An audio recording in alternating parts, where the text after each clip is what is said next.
Well, sorry for the short delay, but we'll call the special meeting Wednesday, June 7th, 2023, and for this one, according to order. Thank you all for coming. Not our normal time here, but we've got a relatively short agenda, a lot to talk about. So first, we'll move right to bid tabulation and recommendation on the North GA apron expansion and perimeter road. Mr. Speaker, can I leave the Humphrey speaker? Right. Yeah, we opened bids and we received one bidder from Northern Improvement Company. They were compliant with all the regulations that they needed to be.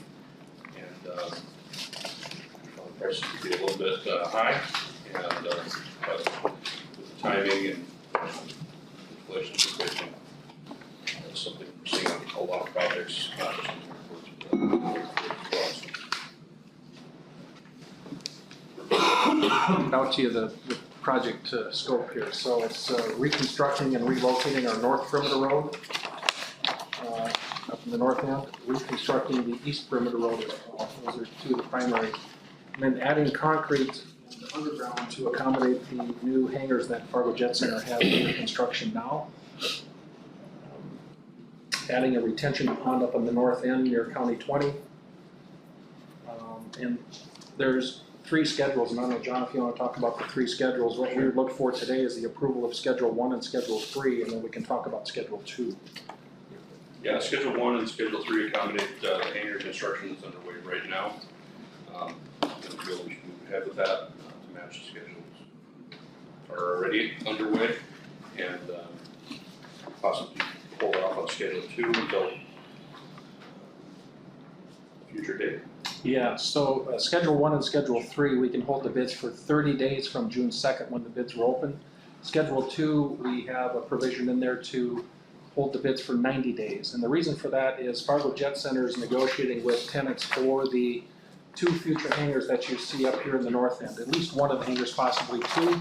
So it's the concrete that would be to the south of those hangars there, the $4.981 million that we're holding off on until hear from Fargo Jet Center, JP Development, on their negotiations there. It's possible they could break ground on that hangar this fall or next spring if they come to terms with what they're working with right now.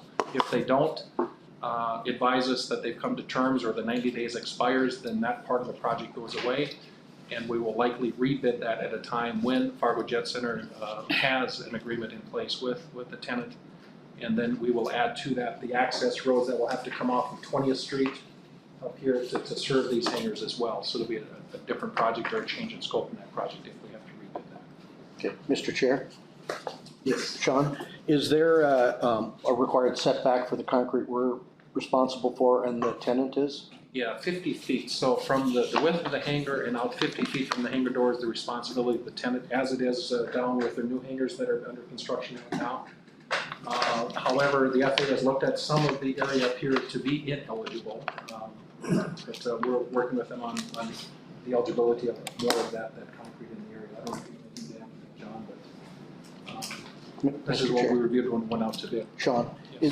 is it the same contractor doing the concrete up to the abutting to the hangars as our project? That's a good question. I don't know. On the new hangars that they're under construction right now, it would be coordinated with Olaf Anderson. Okay. And they're a contractor, and they know to work with Mead & Hunt on that. We don't know who the contractor will be on the future hangars that you see on the map. Okay.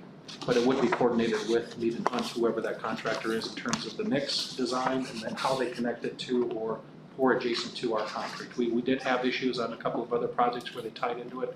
It moved, we ended up going in and cutting off the rebar that was connecting the 2 panels so that they moved independently. Okay. And just to highlight the total difference on this between estimates and actual bid. Yeah. Schedule 1, our estimate was 7.2 million. Northern bid 9.2 million over our estimate. Schedule 2, our estimate was 3.4 change, and their bid was 4.9. Wow. And Schedule 3, which is the electrical, our estimate was 400. $28,000, it was 707. So the importance of awarding this now is we have entitlements that were expired. We can hold our entitlements for 3 years. They expire at the end of this year. It's a little over $3 million in entitlements. And the reason for the delay in this project is because, as you're aware, we were moving forward with the South General Aviation Reconstruction Project along with the state and the FAA. And we got to a certain point actually during the pre-construction meeting with the contractors, and the FAA pulled it because they wanted the full environmental assessment done because of the soil contamination that we found. Regardless of what that report says, there's still only 2 ways to dispose of whatever is found there, the landfill and or the land. So then the FAA had us refocus on this project here to make the priority. They want this under grant, hopefully this week or next week to make sure that we secure our entitlements so we don't lose those. So what was the total on all of them? Total on all 3 schedules was $14,227,269.95. And the estimate? $11,084,118.80. A little over 2 million plus. Okay. Thank you. Any questions? Well, so we're about 3.8 million over what you estimated. So I'm like either your estimate, 3.2, yes. well, the one was 2 million over, and 2 that had 3.4 and came out at 4.9. That's 1.5 over. And then 400 to 700 was another 300. I'm just, No, I mean, it's I mean, critical. I personally, I don't support doing this. I mean, I know we're in a time crunch, but I think the reasons we're in a time crunch is not because maybe of our fault. I can't imagine the FAA would say, we don't mind you spending another $3 million or $4 million on it. I don't know, I guess I need a little more explanation. Why was there only one bidder? And is there another way of approaching this to get,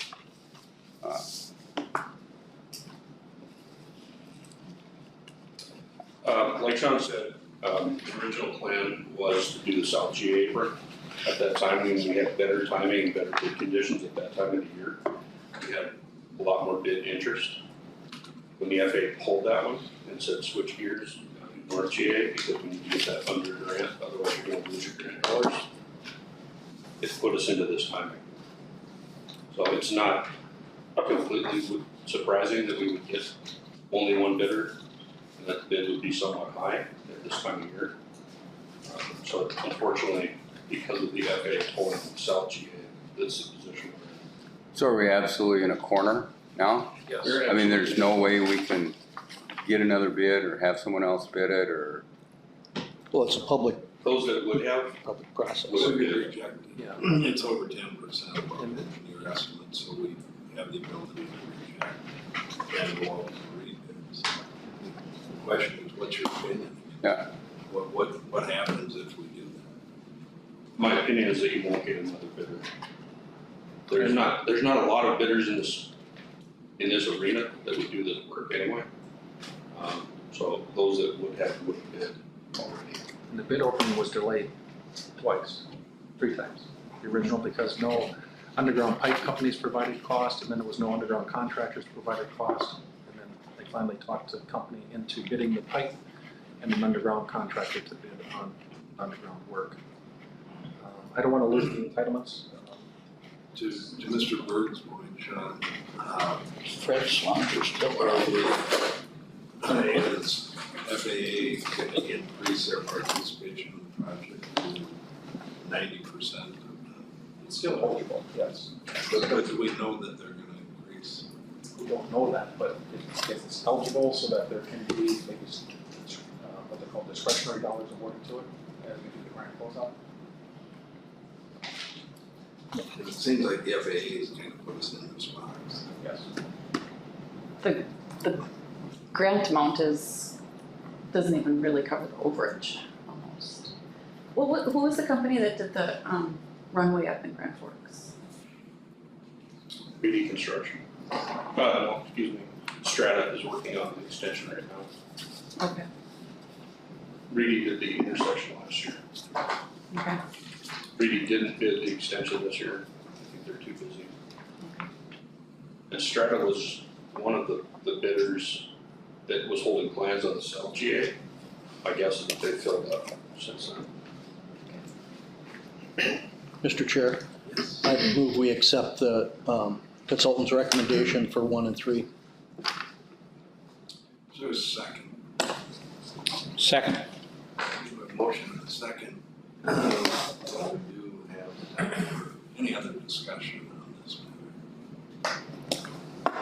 Yeah, I mean, obviously we have to do this. I guess my question is, how do we prevent this from being in the spot in the future? I mean, we know what kind of work's done at the airport. Are there contractors that we can establish longer relationships with, and so they know what the lead time is, so we get more than one bid going forward? Or, I mean, you guys can't feel good about being off $4 million on the bid. Not at all. Lead time is the issue. This isn't a position that we like to be in, obviously, it's not one we find ourselves in very often. Because of the timing, this time we were forced into a corner.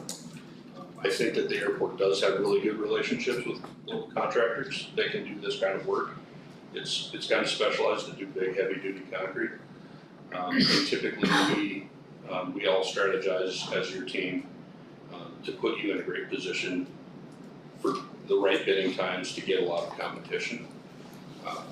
So I think we're doing the right things. It's just occasionally we run into problems like this where we've got some sort of a regulatory deadline on your entitlement dollars, and the FAA is doing things that cause problems for us. All right, any other discussion?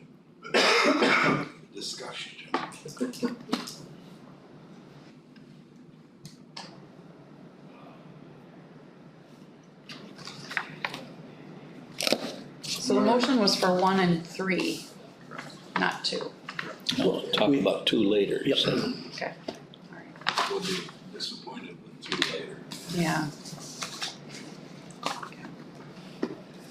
All right, call the roll, please. Hingham, Aye. Berg, No, Captain, Aye. Heckman, Aye. Osborne. No.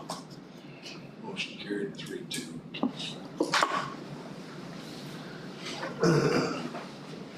Okay. As we continue down this path, this is actually very tiny. Get the one pass out shown. Let's just see that.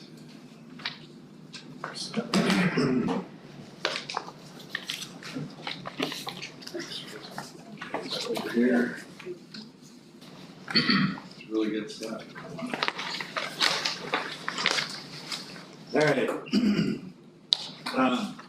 First of all, there is some confusion. Does everybody have one? Same. We are planning for a joint meeting between Yes. the city commission and the airport authority to kind of bring them up to date on terminal expansion and remodel, and then also a discussion of the parking garage. So this first sheet that we passed out is, this all came on really short time frames, but Lieberwitz and Horton helped us just break down the terminal expansion project into very simple source and use of funds. So as we go down this list, on the top, on the source of funds, these are all the dollars we're gonna apply towards the cost of the terminal expansion and remodel. So we're looking for special grants, airport improvement, the AIP at 7 million. Infrastructure, airport infrastructure, 15 million. Discretionary, Sean was just mentioning, 9.2 million. And then a competitive grant of 20 million. So in this project, we're looking at grant sources of 20 million. The bottom 2 there that are asterisk, those are estimates. We think those are gonna come in. And it'll require some work and lobbying on behalf of it. The remainder of the funds for the terminal expansion, state funds, 4.3 million. We are anticipating the Bank of North Dakota, the Legacy Infrastructure Program, to be able to borrow 40 million on a 30-year amortization. And Rick, do you, 2 or 2.5% interest? Yeah, it's pretty small. It's pretty small. So that is anticipated to be repaid with the PFC, the passenger facility charges, and other airport revenues. We're expecting to kind of take out of the passenger facility charges $3 million. We are looking to the city to continue a 2 mil levy. And we will apply that 1.5 million, that's kind of 2 mils to the project. And then the airport's current cash reserves are, grabbed this morning. We have almost 40 million in cash reserve. And so we'll draw down 18.7 million. So those are our sources of funds for that project. 118,733,832. Two of those sources, have some risk to them, so we have to be concerned about that. The use of the funds, and this is where it's important, what we just did today, the parking apron expansion, 13.7 million, we're already exceeding that. And so, we need to watch and really manage this, that if any of our sources drop off, we have to look for additional sources. If any of our uses, our costs escalate, we again have to keep this in balance as we go through the process. So, as we go through this, we're going to be continually adjusting. As this was printed this morning, it's now out of date with the action that we just took, approving bids in excess of engineers' estimates. So, but that's just to give you the feel of, here's how we're balancing source and use. We can go. The bid today this is for the terminal over here. Yeah. The other one's for the North Shore over here. Okay. That's not on. That's, okay. Excuse me on that. I'm getting my eight confused. What that does here, pass out the next section here.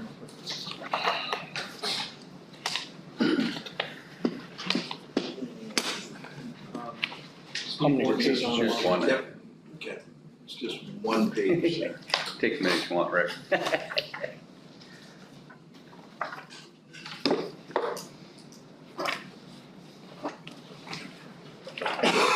Yeah, that's for the next one. So, where, Mr. Chair? yeah, Page 1 that you gave us, with supporting documents, where did that come from? that came from legal aid support. So they're the we? The what? Yeah, well, you said we Right. did this, so it's legal We aid support. are, this is what we approved last fall. They're the guys that do. This page here. Well, all of this. Okay, and this came from, Legal. okay. So, what that translates into, and I apologize, I struggle to read these, but what then goes on in the funding schedules, that just rolls out kind of through the project and cash flows going forward. So, we start with a very high level source and use, and then we build more detail. Actually, the detail behind this one page gets pretty massive. But so if we start in 2023, you start to see again where our funds are coming from. 118 here.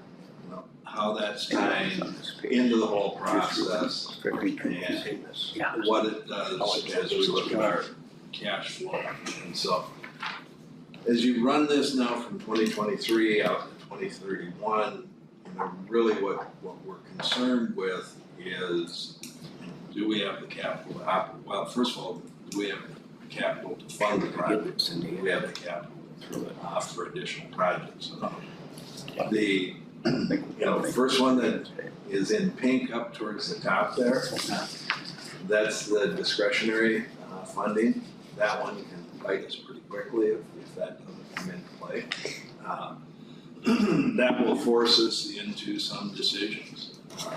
What are we gonna do? Where are we gonna substitute? Where are we gonna find additional funds? Where do we cut costs?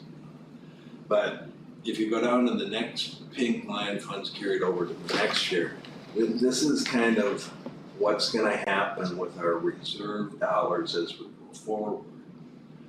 And also, right below that is debt service coverage. This is just how much does our cash flow exceed our debt service by. It's a measure of kind of our margin. And so if you go first to the estimated debt service coverage, you see some really strong debt service coverage, starting at 3.5, rising up to 4.5 times, which is saying we have cash available to pay debt service almost 5 times. And with that, we're carrying fund balances that you see just above that in the dollars. Now that's just dealing with the terminal and terminal expansion. You can drop down, we have our whole capital improvement plan that lies kind of in back of this. And so that's not to say we aren't going to draw on that cash each year as we do matches and approve other capital improvement projects that right now are scheduled out over 10 or 20 years. The capital improvement projects, in my experience, some kind of rise up to the top if there's problems or serious things have to be fixed, or get pushed down. Some may have grant sources that become available for it. But so the plan that we approved last fall for the terminal and terminal expansion is in place. We're, like I said, as we start to see bids come in, we'll start to see shifting in this, and this is what we continue to manage through the whole process. So this is a justification that as we talk to the commission next Monday night, when we're asking for 2 mills, why are we asking for it? And this is the justification. So, Mr. Chair? Yeah. I guess what we approved last fall wasn't directing the current 2 mills just to the terminal expansion, I'm concerned. That's not what we approved last fall. Well, we did, but we didn't do it specifically. Well, this is document is specific, and I guess that's a concern. If you, and Steve Horton can relate to this, they built the 2 mills into the airport cash. Okay. And we approved that plan. And so this is just to pull that out and say, where are the 2 mills going? They were part of the airport. But Mr. Chair, it's being directed specifically here to the terminal expansion, not to other projects that have uses and probably maybe a more present attachment to those dollars for infrastructure.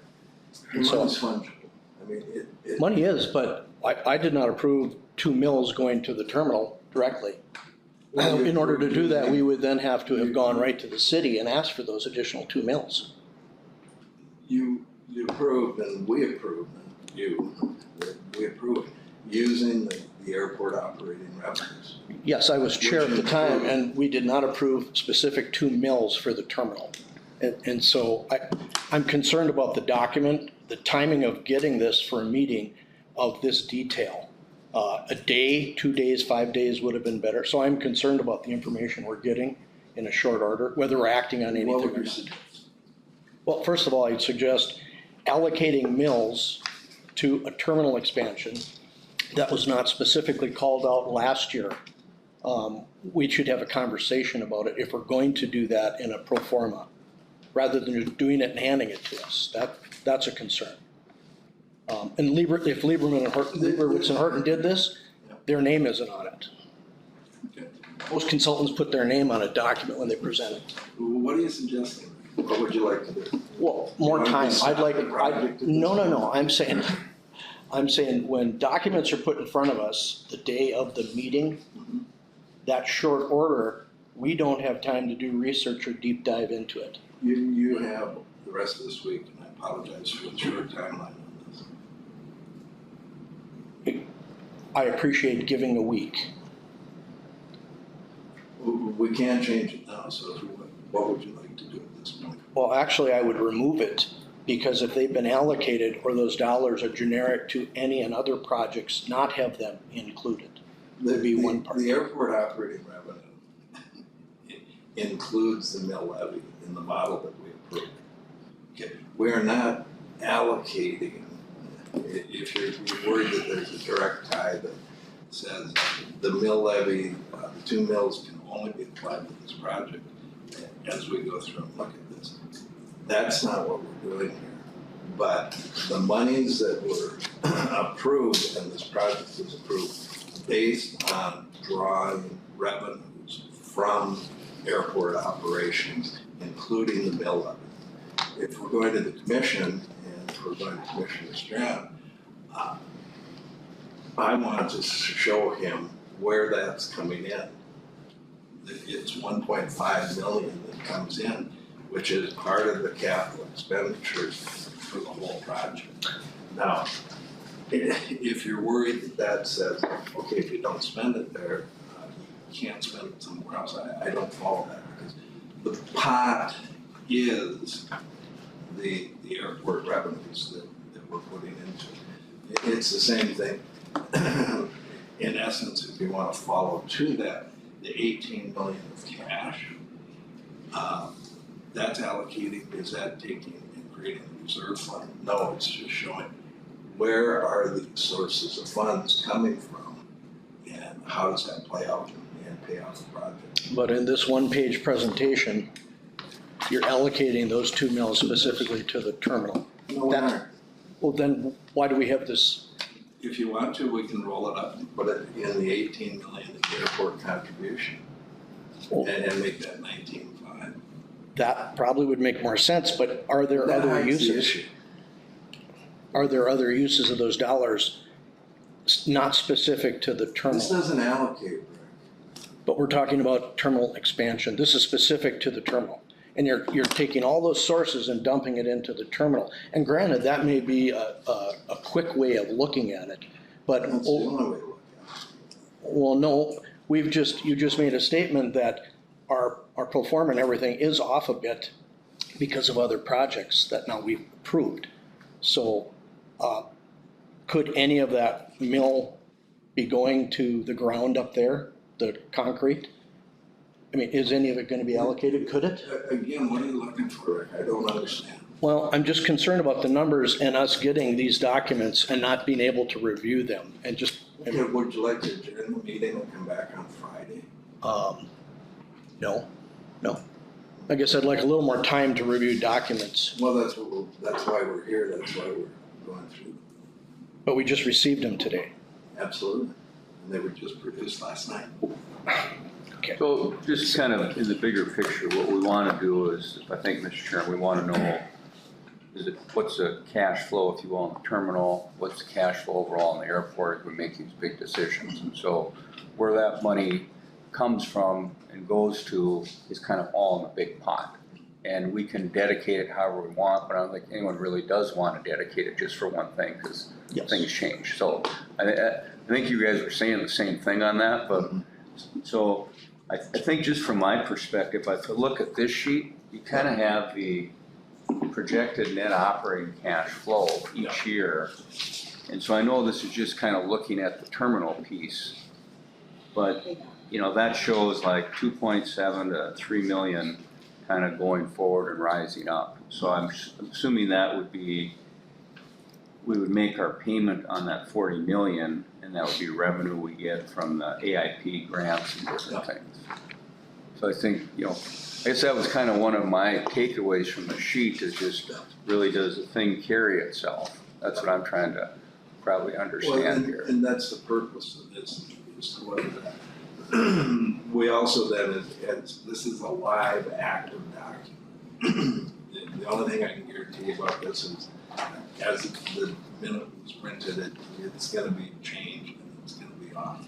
And so, the process goes through there, and we are not, but the question we're gonna get when we go before the commission is, you're requesting 2 mills, how are they gonna be used? And is your representation of it that they're gonna be used for the terminal? Is that, because that's what it looks like here.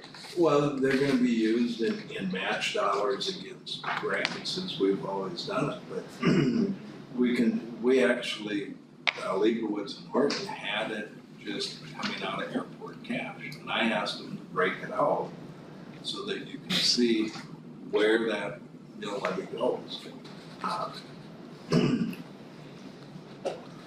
So maybe the question is, what are we using that 2 mills for now that would go away if it goes to cover this cash flow? Good question. The cash is still the same. I mean, the operating revenues, and if that were to go away, and quite frankly, if you look at this and you take the 1.5 million out of there, we still cash flow. Right. And so, in the past, the 2 mills, and again, it's all lumped into, where did the 40 million in surplus or available cash for the airport come from? And it came from operating revenues and mill levy. Operating revenues, car rental, it's a different fund. No, I know, but that's where it came from. So, Mr. Chair? But not mill levy has always been spent on infrastructure in the 563 fund. Well, it's just where we place it. That's where the auditors place it. Mr. Chair, I think Mr. Berg asked a good question. What are the current uses of it? From my understanding, they aren't wages for employees. No. What are they for Mill levy fund currently? is always for infrastructure projects. So basically grounded below per se. Equipment, Yeah. it's never been used for the day-to-day operations of the airport, never. The operational surplus comes from car rental, parking, landing fees, percentage of gross revenue agreements. Well, I mean, we would actually have to go back and study all that. The fact that we allocate it to different pots, again, what we're talking about here is cash flow for the airport and meeting the needs of this project. So again, I'm fine with that. What would you propose? Well, I would remove it as allocating 2 mills directly for It's the. not allocated to mills, it's saying this is part of the sources of funding, along with other operating revenues that are identified. All right. Then if those mills currently have a use, then they should be removed from the. I'm not aware that we've dedicated mills to any particular use at any point. Well, they would not be allowed for wages or any other of those activities. I've never seen where we've had action or policy to state that. Isn't it by the bucket? Sean? Mr. Chair, Sean? They always go into the infrastructure fund, the 563. It's an Not into accounting the allocation. Not into the operations. That's been back since '69, long before I was here. That's where it's always gone for infrastructure. So they are direct, it is specifically directed. It's used in that manner, but it's not restricted to it, other than. Well, I think the But city. again, we're way off topic here. Well, no, Mr. Chair, you asked me what I thought. Okay, and I will give you a chance to say that. What we're trying to do here is identify source and use for a specific project, which is the terminal expansion and remodel. And how does that cash flow through the process, and are we, in good shape going forward with that? Now, when you start with the source and use, In the cash flows, we really don't talk to that, but identifying where are the sources coming, and by your own statements, using it for infrastructure, which would be the terminal expansion and remodel, that is an acceptable use, given your definitions. of Mr. the mill Chair? levy. So, if you wanna roll it up, and instead of having on this sheet, the 1.5 million, then we'll just drop in airport cash reserves at 1.5 million to that, and that will make you happy.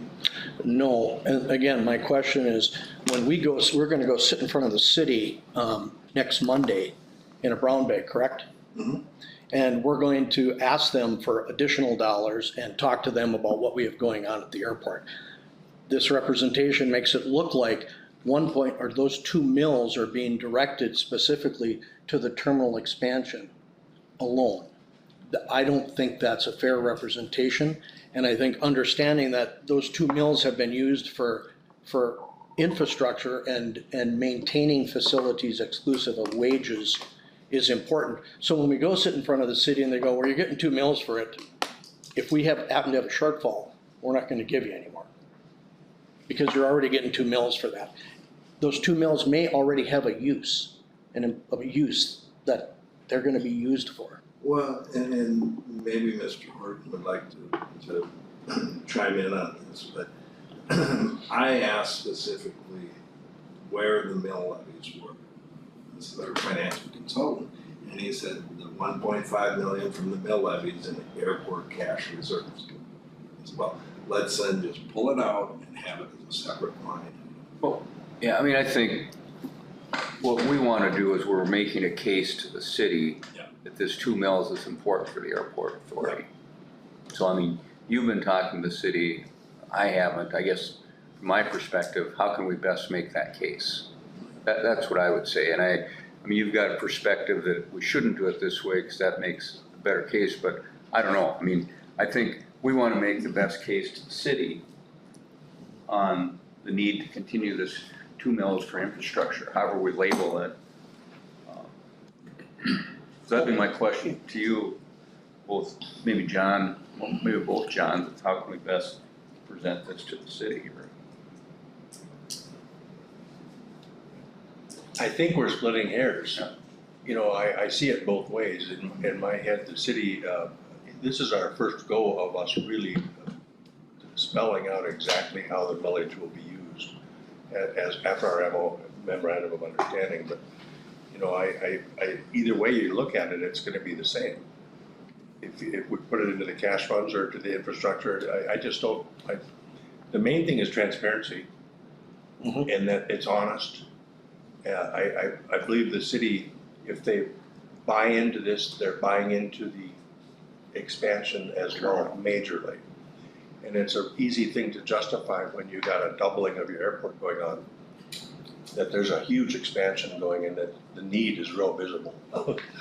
If you take it over to the cash flow and you've got a $40 million reserve, people might, I'm not sure what that would mean or how it'd be interpreted, but this is real tangible.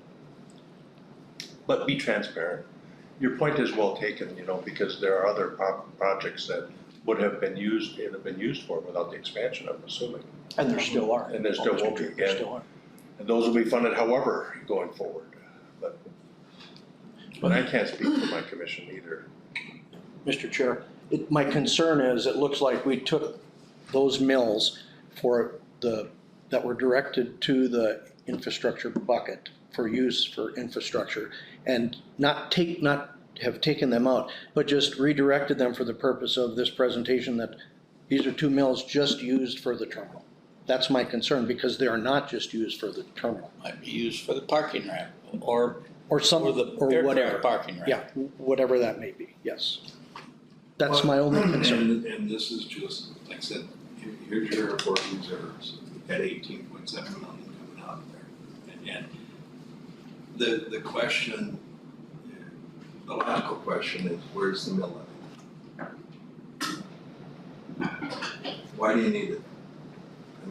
I mean, if we're talking about applying the mills to infrastructure projects, big infrastructure project, and that's where we're saying it's gonna be used.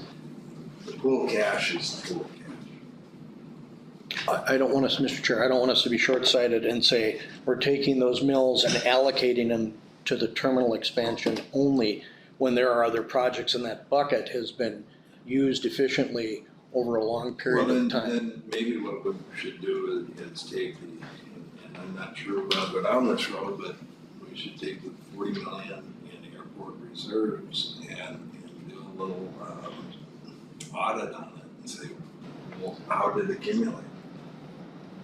That'd be fine.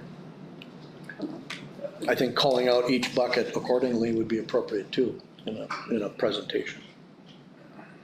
Mr. Chairman, I think we're kind of splitting hairs, and I know, people that prepare this will spend any time they want individually with us to go over this, so I think we should do that. But I kind of like having it in here. One of the things that struck me is the people that put it together, they're selling bonds and that type of thing. And I think if we took the 1.7 from the mill levy out of here, and if for some reason we don't get the money from the Bank of North Dakota or something changes there, then we don't have a viable project that can be sold or to get the financing on. So I think that's part of the why they're showing this to have a cash flow on it. But I think explaining what we've been doing with the mill levy on the infrastructure and I don't have a problem with having it in there right now. I think it changes some of the dynamics here. But I do think we need to pull it all together and look at the big picture. Well, so let's kind of plow on through here. So right now, what we're looking at, we've got identified sources of 118,733,000. We have uses of that from the apron expansion, design fees, and construction of 118,733,832. And Mr. Ringen, CMR will be coming, or Sean will be coming with their price soon. Tuesday. Okay. So those numbers will again firm up as we get bids and those things coming forward. The purpose of this exercise is again just to look and say, if we're changing, this is now in balance. As it changes, either on the funding side or the expenditure side, we have to be adjusting and working towards that. And so then the second portion of this, again, just runs it out in a cash flow, looking at very crucial items, the debt service coverage, again, comes into play. If, as we're looking at financing,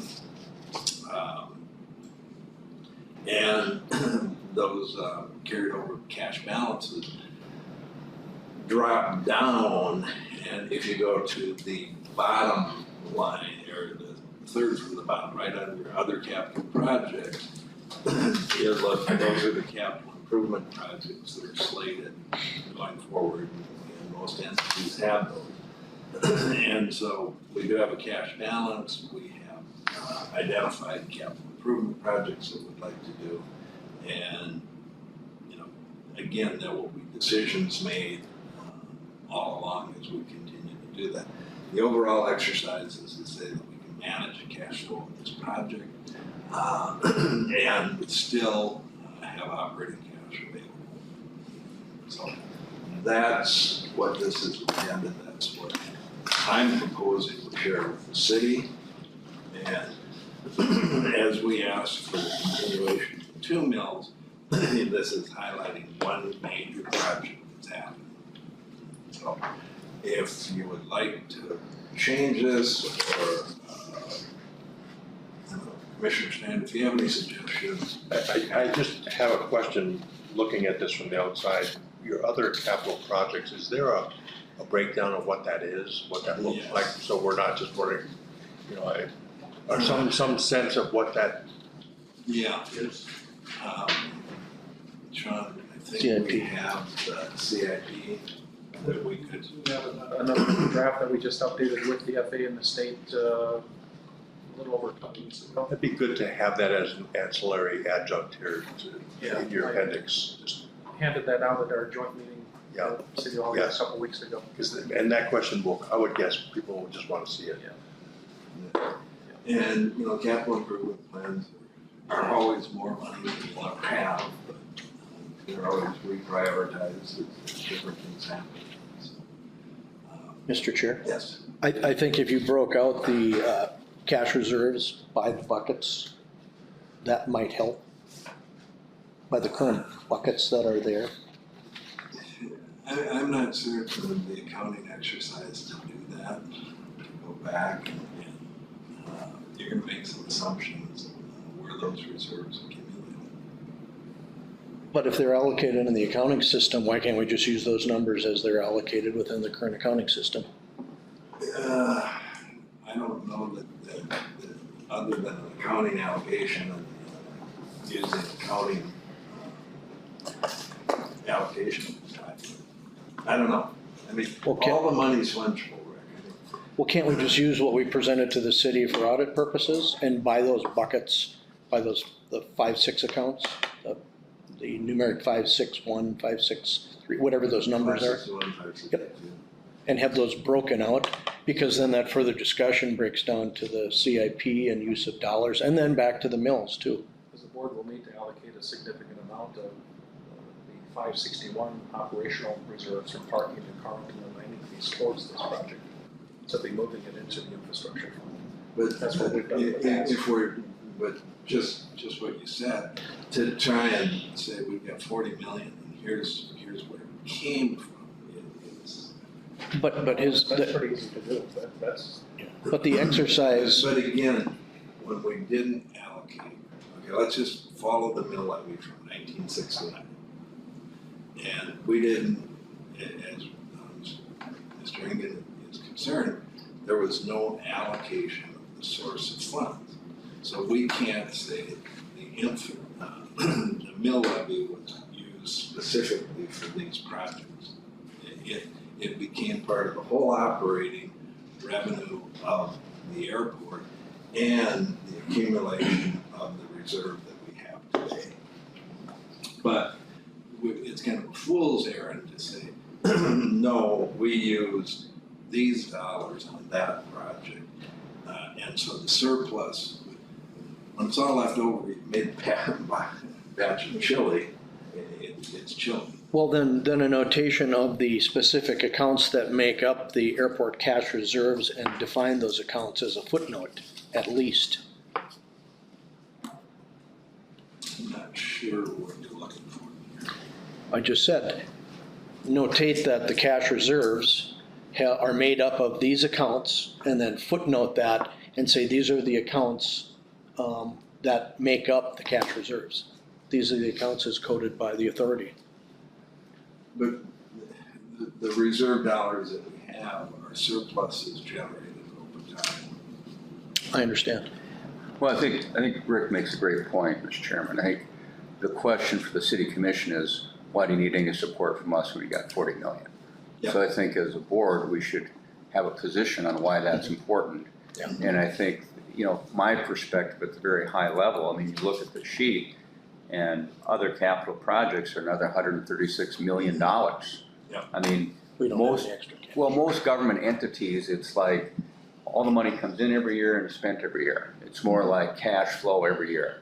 In the airport authority, it's like this. You know, we've got huge infrastructure problems. We've got an opportunity to leverage from federal dollars. We have to strike when that's hot, when that iron's hot.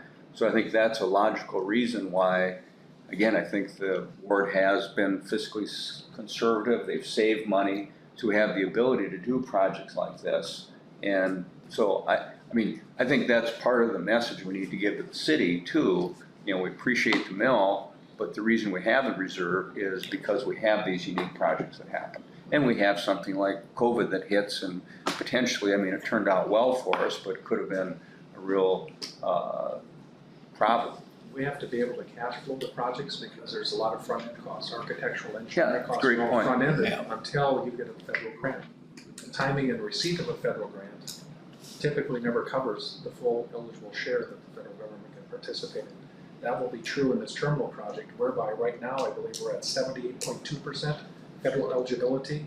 And of that 78.2% of these, that 118 million, the most that the federal government probably would come up with is maybe 65% of it, so whatever that number might be. So we're front-ending much of the cost. You also have to remember that a significant portion of the terminal is ineligible for any federal or state funding. Any area that produces revenue, all of the TSA space, everything that we're doing, our offices aren't eligible for any federal money. So we're front-ending that cost. The change-off is that do we borrow that money and then pay a significant interest rate, or do we have the cash available to lower the cost for the taxpayers by not borrowing that money?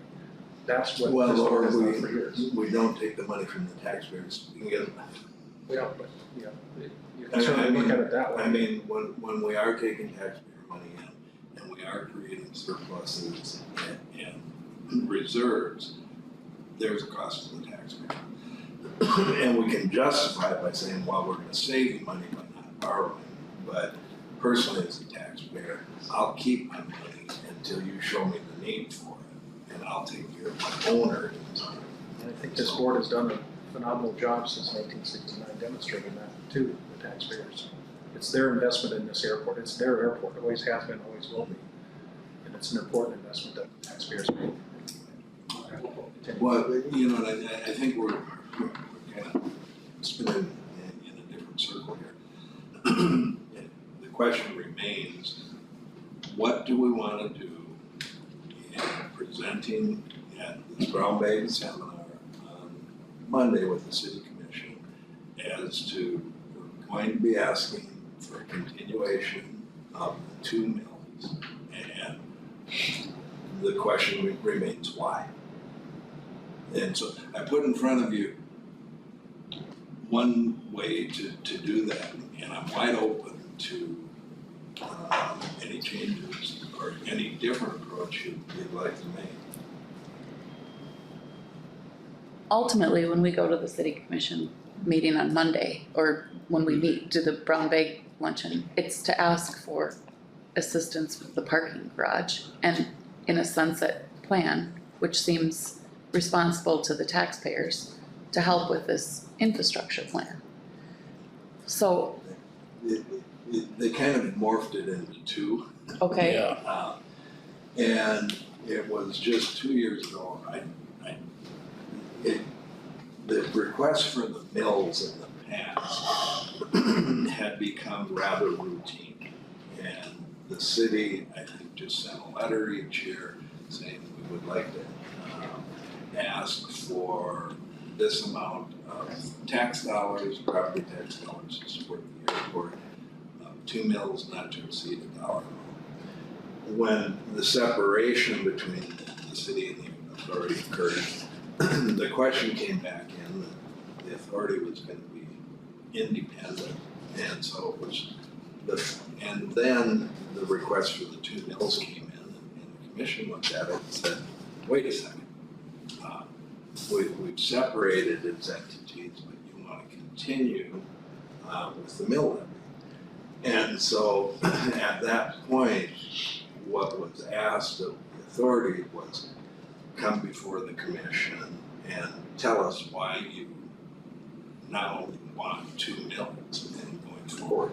So this is a relatively new process for us that it's saying each year, because the allocation of the mills is an annual exercise. So they said, well, let's have the brown bag seminar because as we talk next to a parking garage, you know, the question could be, well, you're already getting 2 mills, can't you do it with the 2 mills? So what we're doing here first is, irregardless of what happens with the parking garage, this is what we're presenting and asking for the 2 mills of property tax to support. And trying to keep it very simple. The current focus is on the terminal and sort of its management. So this is what our need is. This is what the outside. Aaron, there's some in the chat. I think Steve Horton has a question in the chat, or somebody does. Steve, are you on? There's somebody in the Yes, I am. Okay. I could make a comment here that might be helpful, somewhat along the lines of what Sean was saying, but it is a correct statement last fall that the two mills which were in that analysis really weren't allocated to any specific thing. They contributed to the overall unrestricted cash balance. But I think one way to look at it that may be full.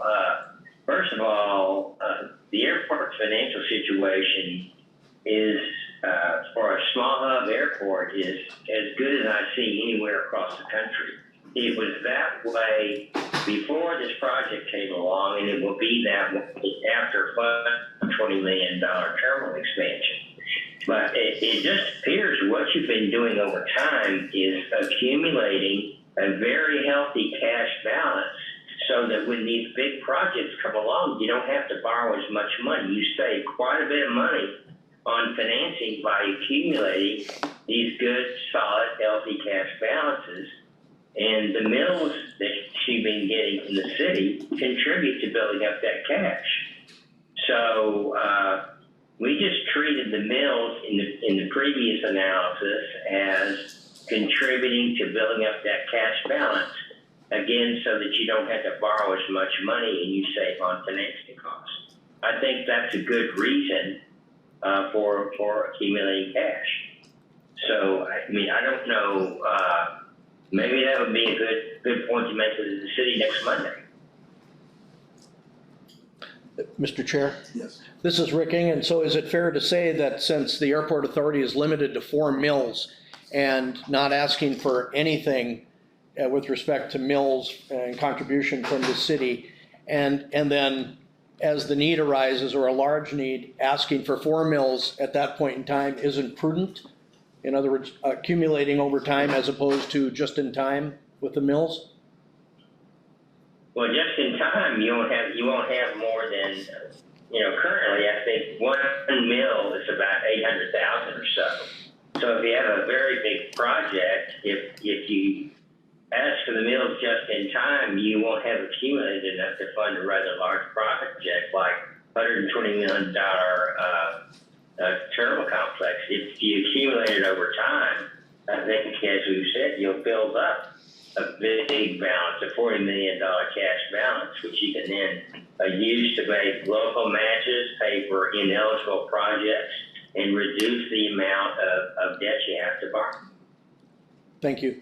It's a good idea to accumulate this cash if you can afford to do it, and keep your rates reasonable all at the same time. You've accomplished both those things over the many years that we've looked at your numbers. Steve, I think you're into political policy decision-making. Okay. That I would be very careful with. The elected officials have competing needs for all the mills that they levy. Sure. They're going to have to balance that need for policemen and firefighters and other uses against the airport accumulating cash for future projects that are not fully identified as we're doing. Yeah. And so. Absolutely understand. The only thing I know about is airports. Yeah, and we have it very simple where we can look at this one asset and maintain it. But there are competitive uses for the tax dollars and the mill levy, and that's part of this strange arrangement we have as a political subdivision. As non-elected officials of a political subdivision, who do we answer to, and how does the taxpayer influence us? And that's the check and balance that the city commission has to approve our request for mill levies. And they are the ones that then have to stand before the voters and say, you've levied these tax dollars on us, why, and what are you doing with them? Are you being a good steward of them? So that's where we are. That's what we're trying to do here. So, and again, I don't think we get down into the minutia of some of the things that we're talking about. At a high level, we have a source and use for the terminal expansion, which is the primary driver in our capital improvement project list now. We show where the funds are coming from, we show how the funds are gonna be used. We show what that does with the cash flow, and to Commissioner Strand's suggestion, we include the capital improvement plan, which details, as Mr. Berger said, 136 million of additional projects that will be going forward. And to me, that's what we're asking for the 2 mills. Mr. Chairman, I would suggest, and maybe you're already going to do this easily as well, but when you're asked to break down the reserve, it's really important we know how much is restricted funds and how much is not restricted, because at 40 million sounds like a lot of money until people learn it's dedicated and restricted. There currently are no restricted funds. But it's intended to be, however, you're spending that out. So in my mind, it's dedicated, or however you've intended to apply it. Yeah, I mean, You don't have restricted funds? Other than the mill levy that comes in and is used for infrastructure. It's not in the operational account, it's in the infrastructure account. yeah, that's why I said it's one big fungible pool of dollars. Well, Mr. Chairman, I think a good point is just because an accountant calls it unrestricted does not mean it's not unrestricted in our intended. mind. And so that might be a way to define why those reserves are important more specifically, and we can define those as our, internal restricted funds for these projects. Steve, Or dedicated. Mr. Merton, is that a project that you could do at this point? Could you be more specific? I missed that last part of having a little bit of the connection problem. What we're looking at, and as you look at the spreadsheet that was developed, we have funds carrying over from year to year in the $40 million range. We see the debt service and everything of the terminal expansion and remodeling, but if we're out in 2031, we're still, we're banging around the $30 to $40 million surplus, and how would that sort of be intended in the funding of the capital improvement plan? I know that far out, we're really, really pushing paper around on the spreadsheet to try and see what those numbers are. Well, what we have, another thing you have that we reviewed last fall is we looked at the terminal project in the top part of some of those schedules. And in the bottom part of those schedules, we list out for the next 10 years the capital improvement program of the airport not related to the terminal. And that adds up to about $130 million Right. over time. And those projects, I think there's about 30 or 40 projects. They have various different funding sources. That will continue. The airport has obligations to maintain facilities, particularly the airfield and other safety and security projects that the FAA requires that we do. The other thing is, I think Baker Tilly suggests you need to have as a safety measure 800 days of cash on hand.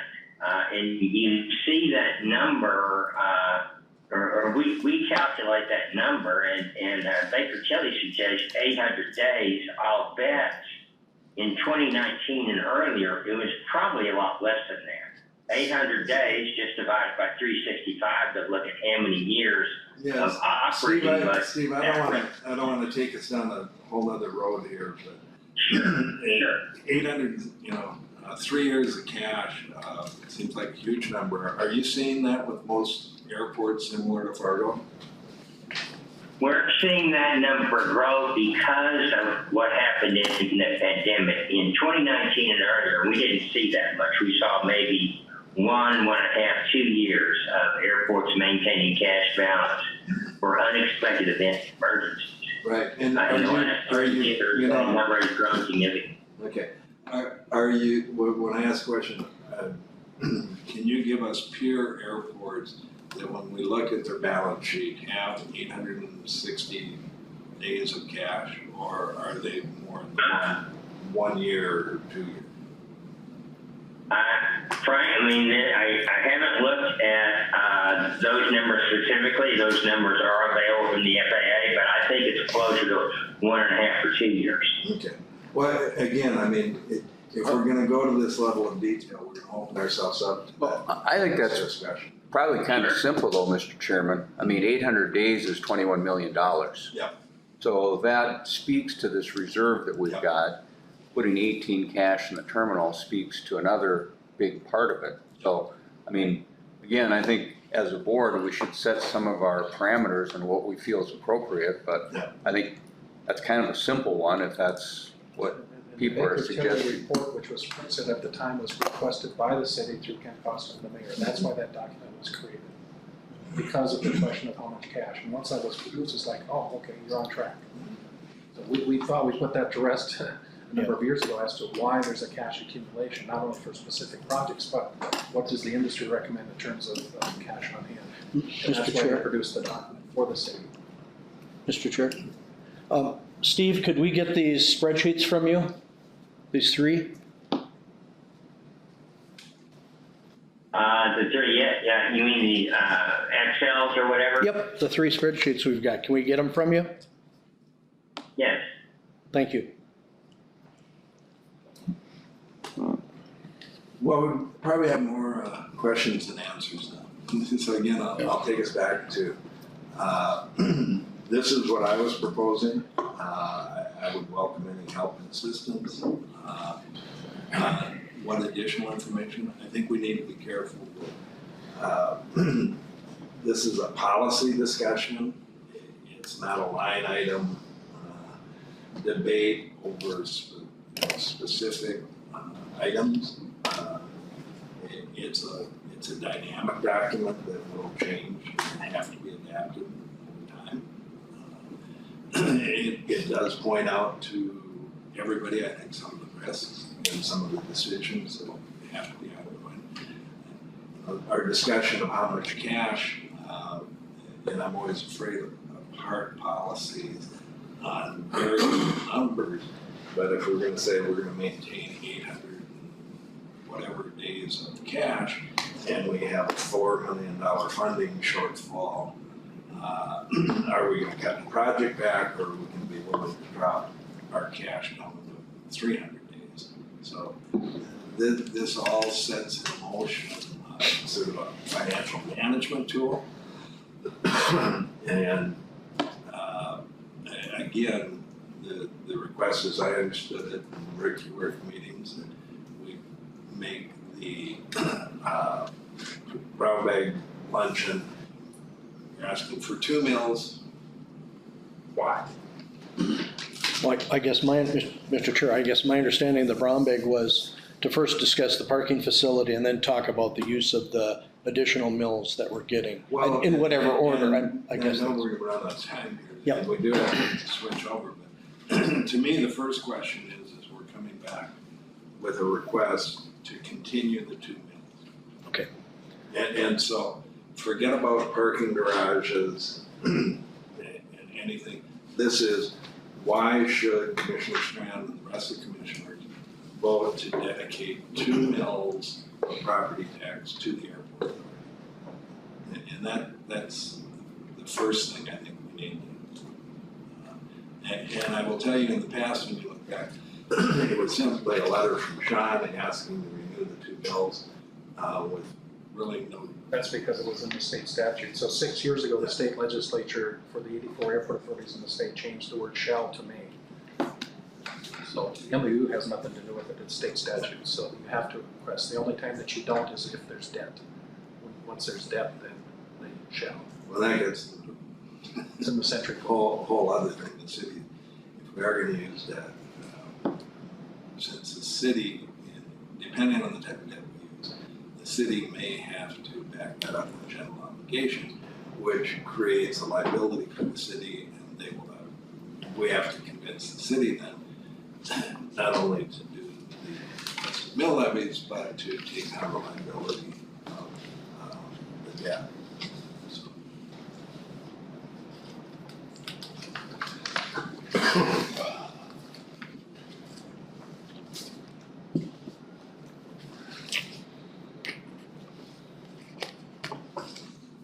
So,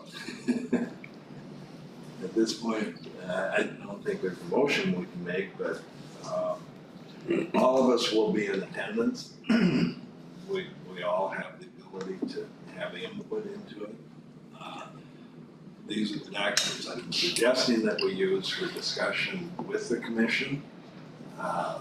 We can add a third page to this, which would be the capital improvement plan, which, I guess having all the projects listed come out, but it's not really that informative to an outsider looking at it. It's not intimately familiar with the European. That's why this showing 136 million is kind of just lumped up. We're going to continue to carry cash balances to do grant dollar matching for these capital improvement projects. I would anticipate a question then, and again, pick your number.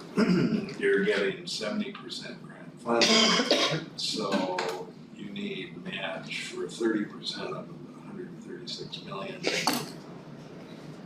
But to try and dissect that down, it's pretty speculative.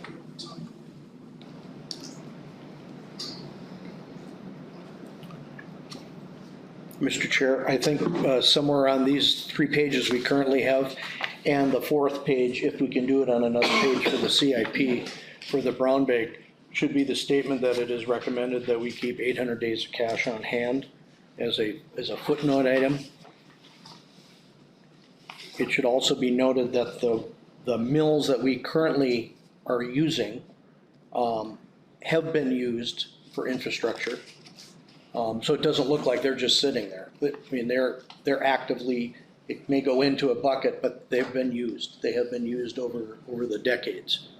The problem with surpluses is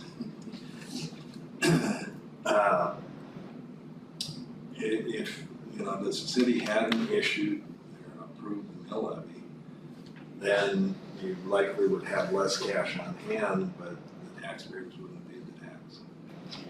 I mean, that's the kind of circling yourself. Mr. Chair, that's why I asked the question. 4 mills at 800,000 a mill, which is what my math is, $3.2 million, is that correct? $3.2 million in a given year for the next year. We would not have enough money to cover a project. So the front end loading of those mills to accumulate has saved us money. And I think the explanation of that to the public, I believe the city commission probably understands that. But I think we should have that noted here, that money isn't sitting idle. It has a purpose and a use. Well, to me though, Rick, a surplus is a surplus, and we're sitting on $40 million. And we can't hide that. I don't agree. We aren't sitting on $40 million? No, I don't consider it a surplus when we have a CIP and project staring us in the face. Well, we've got 136 million staring us in the face.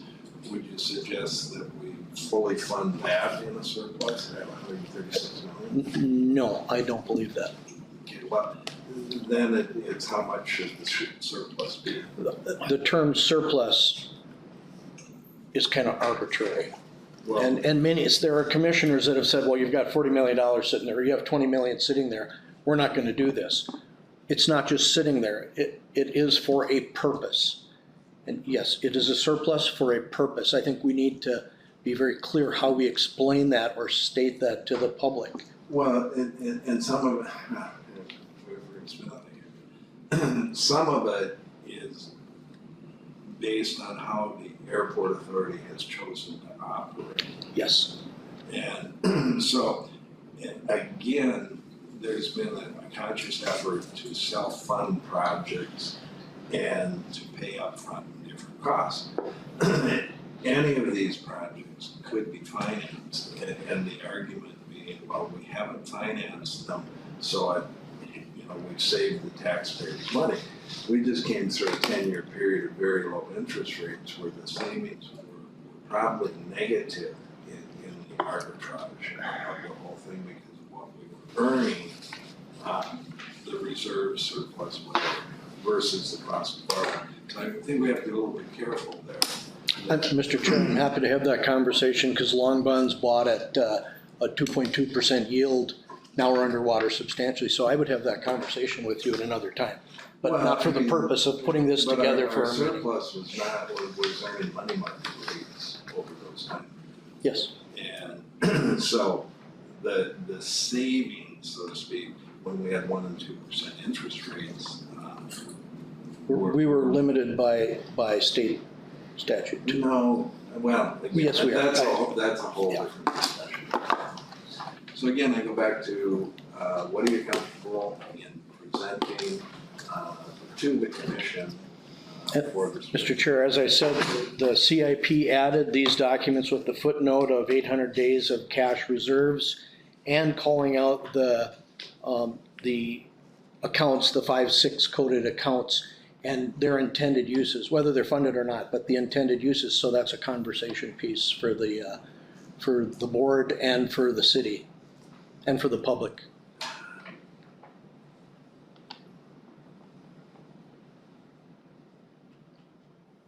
So you want to do a balance sheet based on No. general accounting? This document right here, calling out that, this document, that, and then the third supporting document provided plus the CIP. The third supporting document shouldn't be on there, that's for the next discussion. Well, but as what we're taking to the city is gonna be at least 4 pages, and I'm just saying. I'm just saying, For this, our first 3 discussion- pages, this document with footnotes, this document is presented, and the third document, the CIP, current, that has already been presented to the city. But those footnotes are 800 days of cash accumulated. Let's back up, when did we do that study? The 800 days of cash, 2017. I'm a little reluctant to use that document. Yeah, I'd like to see what it is after COVID. I think, Rick, I know what you're trying to do. What am I trying to do, Mr. Chair? Well, you're trying to justify and say, we need 21 million of cash, which is fine. But be ready for pushback that says, hey, the city operates with, I have no idea what it is. That may be fine, that's is a good, go ahead. Yeah, Mr. Chair, I'm in support of what's being said here on Rick's part, but as far as I'm concerned, I think the traveling public or the public and the city has been pushing the airport authority to build this parking ramp. And if they want the parking ramp, fine, but then fund it. Okay, well, and that's the next discussion. That's why we're having this discussion, because there's 2 questions here. But, and also fund the terminal expansion and the ramp expansion. That's where the buckets are, Here's a bucket that goes strictly for the aircraft parking ramp. Here's the bucket for the terminal expansion. And here's the bucket for a proposed parking ramp that everybody's been hollering for. And if we can afford it, great. But if we can't afford it, you don't do it. Well, and that's the next discussion, so I mean, and I specifically argued, and Leibowitz and Horton wanted to do it all as one. And then our request would be for 3 mills and combined. I don't think that's a smart way to approach it, because I think the elected officials may say, yes, we support the ongoing 2 mills and how it's being used. We don't support a parking garage. But we can certainly lump them together and come in and ask for 3 mills altogether. I just don't strategically. Well, Mr. Chairman, my only concern is getting back to the purpose here. I think there's two purposes. One is why we need the mill. Yeah. And that we want a mill for the parking ramp. Yeah. And then if it comes up, why do you have the reserve, that we have an answer for that? Yeah. And I think we should, unless this is like a 4-hour brown bag lunch, No. you can't it's get taken these. us an hour and a half to get to this point. I mean, Yeah. I think we need to really, really simplify it. So, again, I don't have the answer on how to do that, but I think, you know, basically we need 2 mills for the terminal expansion. Here's how that breaks down. Well, and that's what. And we need 1 mill for the parking, right? Well, and again, that's why we started with this, first project just being here. When we had the meeting, Rick, you were there. They said, well, let's, you can come in and you can ask for, why do you need the 2 mills? That's simply taking the feature project that we're working on, saying, we're doing this is how it goes. And again, the mill levy is an annual appropriation. So. I agree with Rick. It's a brown bag lunch. We have reserves. There's a reason why we have the reserves. It's because we've been financially careful and we've self-funded.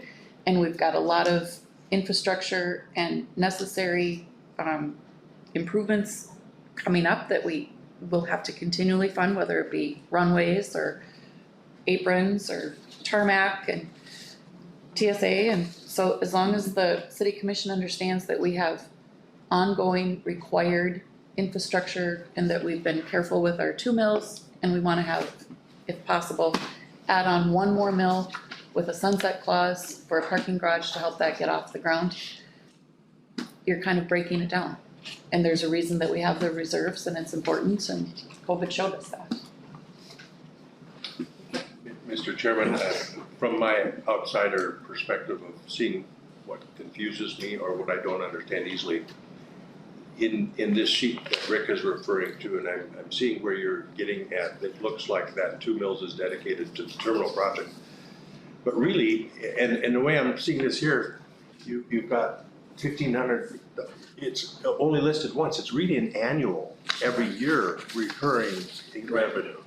And some of these others aren't, so you're seeing a 1-year value of 2 mills, but then when you go over to your spreadsheet over time after 2026, it really, I'm assuming, shifts over to your capital improvement projects because your terminal project's done.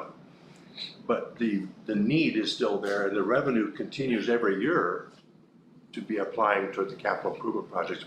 This is just a little misleading to me. These 2 items, maybe the passenger facility and maybe the 2 mills are more than just an annual revenue. Even though they are on the spreadsheet, here it looks like it's just once. It's adding up to your total of 118 million. Well, and that's kind of, like I said, the variable fund in this is the airport cash. And Leibowitz and Horton did have airport cash as being, sort of that catch-all fund, which we know the mill levy is part of. And so, all we're saying here is that, this is looking at, this isn't a justification saying we need 1.5 million going forward forever on the basis of this. You're exactly right. This project will be funded with that money.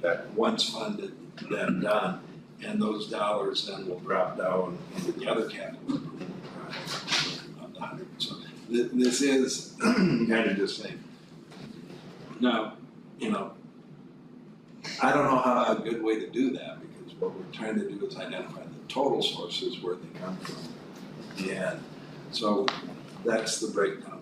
Same thing with the passenger facility charges, that if we don't, we're saying 3 million from passenger facility charges, that may be, I don't know, Sean, is that a year or is that 2 years? Or? That would be That's a little bit high, so we did just under 2 million in calendar year 2022, and we do 2-3% growth per year. That would be the 3 a little bit high. So Monica's on there, I'm not sure the 3 million might be a couple of years. Again, we're not trying to nail it down to the month, we're just saying that's our source for it. And if it takes a year and a half or 2 years, and if there's lags on some of these, it might require some short-term borrowing. That, that's one of the problems, is trying to.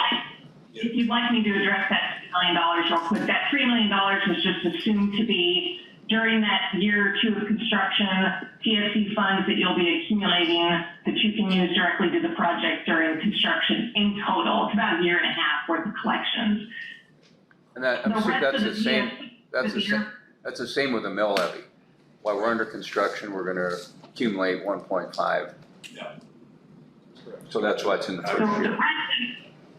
the rest of your PSCs, though, really the bulk of your PSCs from the debt going forward is to pay the debt service, not to directly contribute to the project, but to be used towards the debt service.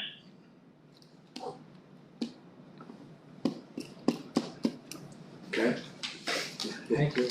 So, let's finish up here quickly. And again, what would you like to hear? Change in these handouts. Mr. Chair, They're just part of this. back to Let's start with just the source and use. What do you want to change? Mr. Chair, I go back to my original, a footnote stating 800 days of cash reserves. Second, remove the mill levy, put it as a footnote under airport cash reserves, and call out the fact that this is an annual allocation, that it's part of the reserves, not a standalone, just Okay. for a conversation purpose. Rick, I gotta push back on that from the standpoint, this is a source and use statement for terminal expansion and renovation. It's not a justification for the reserves. No, I'm talking about for the purpose of a conversation with the city and the public. Yeah. If we wanna create a separate document, you would never find a statement like that in a source and use statement.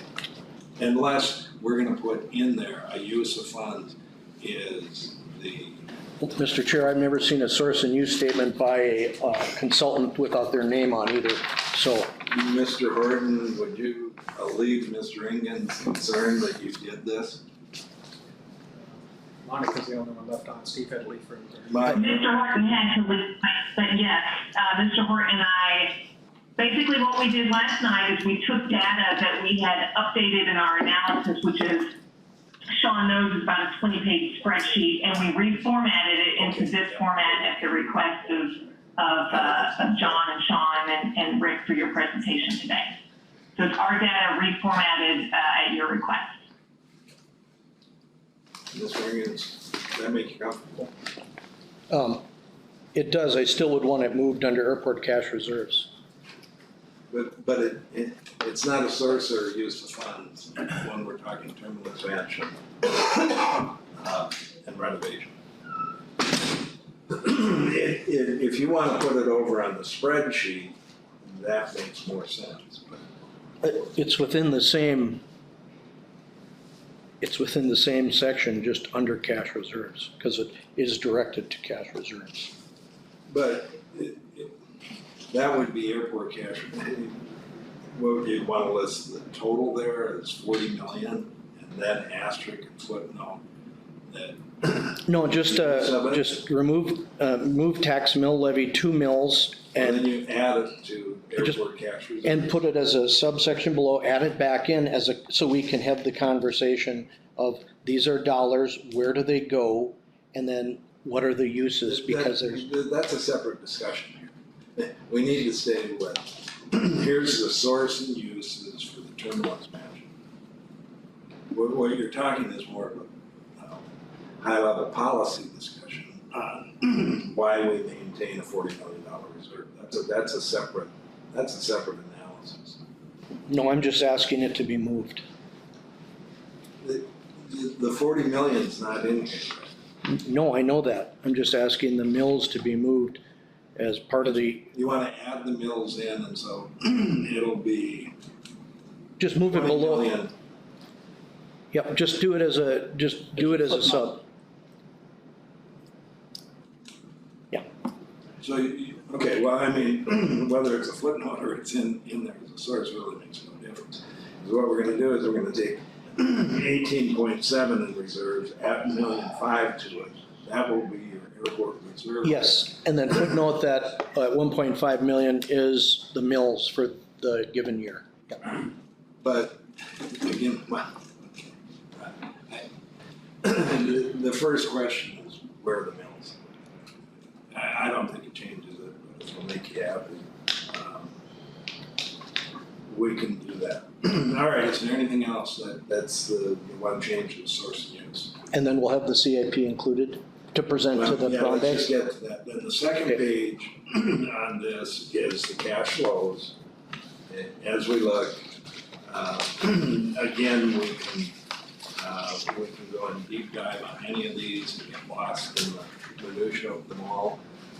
But again, this is showing healthy cash balances, good debt service coverage, and brings across the capital improvement projects of 136 million, which Sean, we can then put a third page with this, with the list of those projects. And I hope they total 136 if they have it. Good. Okay, so that takes care of the existing two. Like I said, I don't know that we have motions on this. Everybody will have input at the meeting, but that's the general layout of the information that we're gonna get at this point. And I think we should be ready to and, you know, we may be asked to, well, let's look at this or let's look at that. The commissioners may have questions and we should be ready to do that. Mr. Chair, Yeah. I agree, but having said that, the information already presented to commissioners over the years, many times they have it and have had it multiple times, and say they haven't had it, no offense, John, but it has been presented and most everything is presented to them in written form or email. And so I understand they get bombarded with stuff. I don't know if there's any way for the mayor's staff to make sure that they've got some of that ahead of time or reference material ahead of time. I don't Well, know. that's the brown bag, we're gonna be Yeah. putting the information in their hands and discussing it with them, but not to this level. Yeah, no, I'm just saying from information coming from the airport to the commissioners for their prior meetings or just that informational piece that was emailed. I know it's hard to do and it's voluminous, but if they had it available to them, they could quickly reference it if needed. Obviously not during a brown bag, but soon thereafter to answer questions. All right, well, if you'll tear off the first page, the second page, and Rick, this is a work product that was assembled by. I understand Ike I was Bailey. a part of this, I understand, that's perfectly Okay, fair. this is not an Ike Bailey I understand. work Yep. document. This is pulling numbers from the various studies that we've had over time and bringing this together. So as we go through this, these are the parking ramp assumptions. And we do have option one, option two, so that we can toggle between the two, but we've just dealt with the one option, okay? And if that one, we're starting with $25 a spot in the ramp as the ramp. And let's just go down the one that says option one. Total cost, and this is a 4-story ramp with a roof, including architectural and engineering fees, and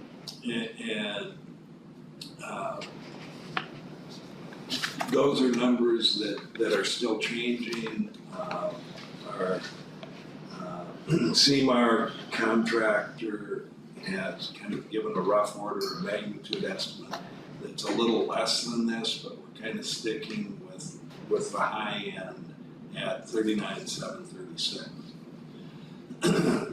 That's a variable. We will have the model. We can adjust that variable. We can move it around. We can do, With the walkway, just for clarification. does not include the walkway, but we have other estimates that bring it down. So it's kind of, I don't know what you want to do with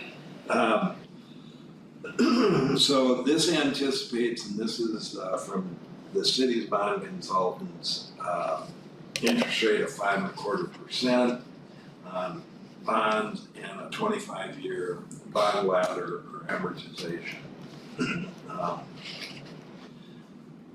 This section again can all change depending. There's all sorts of different bonds, not all sorts of, but we have options in how we do this.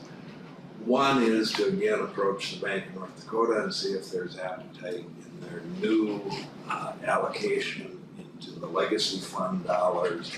Could we apply for $20 million of 30-year amortization, 2% money for the parking garage, which we will do, which would significantly change the debt service. There's been other talks when we talked to bond counsel, and some of these will make people's hair stand on end, that could change this dramatically. One would be for the city to create a special assessment district around this and sell special assessment bonds, which is probably the lowest cost bonds they can sell. And so the city would incur the sale of those bonds, and the special assessment district would be the airport, and the airport would pay the special assessment. I mean, there's some creative structures in here. Just keeping it, then we could throw a TIF around it just for fun. But 5.25%, 25 years. Then we look at the the revenue increase. So we're gonna have a net gain of about 735 spots. We're looking at the $25 in addition. And so that revenue increase has the potential at its maximum of about 4 million. As we run our model, going out further, we're letting revenues grow at 3%, just an annual 3% increase. We're also gonna have some revenue that will come from the ground floor will be converted from outdoor to indoor parking. So we will pick up the difference in that cost of $19 currently in short-term outdoor parking and the $25 indoor, so we would pick up $6 a day, which creates additional revenue. Now this next one, and again, this is revenue reduction saying, okay, but some of our traffic is gonna come from existing parkings that were parking in long-term at $11 a day, and SP Plus gave us a number of 29% transfer. That's a diminishing number as our parking volumes and passenger volumes increase. That number kind of goes away because we need the parking spaces. Mr. Chair, when are we sunsetting that again? We did that for 3 years. Then we brought in the mill levy at the discount that people take their 5%, so it came in at 780,000. And we're anticipating the mill levy growing 4% a year, which historically it's been growing much higher than that. The operating cost was a square foot figure provided by Walker, and or I can't remember, probably not square footage, but operating cost was 237,000. And so we're letting revenues increase at 3%, but we're saying costs are going to beat us up. So costs are increasing at 4%. The maintenance reserve is again a number from Walker, 51,000 a year. and we increase that 4% a year over the life of the ramp. Then we're going in the parking revenue calculations, $25 a spot, the $735 is the increase, and we're using a 60% occupancy, a year-round 60%. If, again, we look at SB Plus and some of the figures, they said we could justify up to a 70%, but we are adding a lot of spots all at once, so more conservatively did the 60%. And so we're kind of looking at a revenue increase from the garage of about $4 million. And so that comes, Joan made us a bigger one here, so I'm gonna have to also.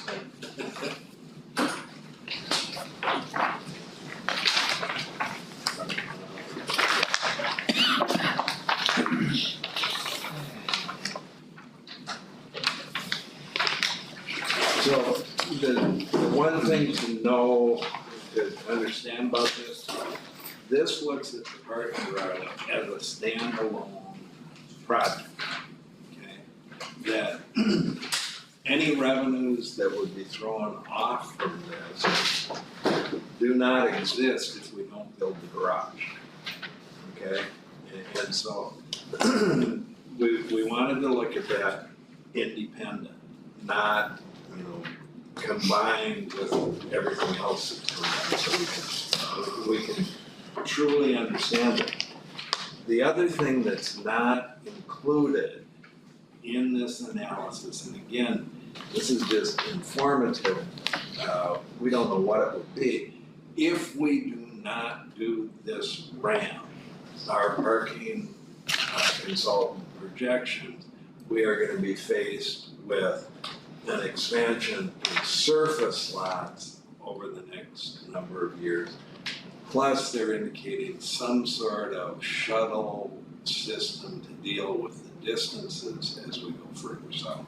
So there's some, if we don't do this, we're gonna have some other capital improvement projects to accommodate the growth of the terminal by 4 gates and larger and higher capacity aircraft. So we can kind of say everything's okay. We still had capacity last winter, but did we?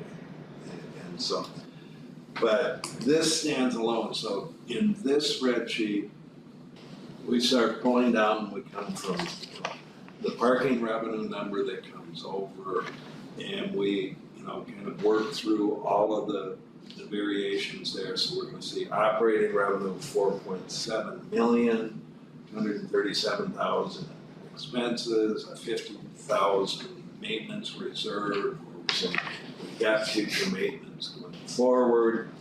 The debt service, this assumes in this model that we aren't putting any airport cash into this. Okay, we're not putting money into it, so we're amortizing the full cost. And so that is one variable that if we put upfront money into this, it dramatically changes debt service. But again, we looked at this, we said our debt service is gonna run now 2.9 million. And so as we run that down, we're going to have debt service coverage of about 1.55. If you go back and look at the terminal, we were at 3, much more comfortable position if we're going to be doing debt service financing in here. That's a number that's a concern to us. But even with that, as long as your debt service is above 1, you've got operating dollars to pay debt service in excess. We start to build a little cash there. And so and this includes the mill levy in the revenues here. And so the request for this 1 mill is to support the parking garage in its early years, as its cash flows are not that strong.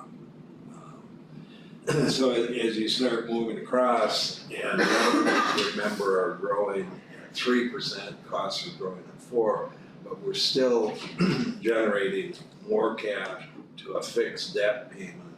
So we will start to see an improvement in the debt ratio, and we'll be increasing the cash surpluses from the operation. So out by year 5, technically from the operation of the parking garage, we could have 8.6 million.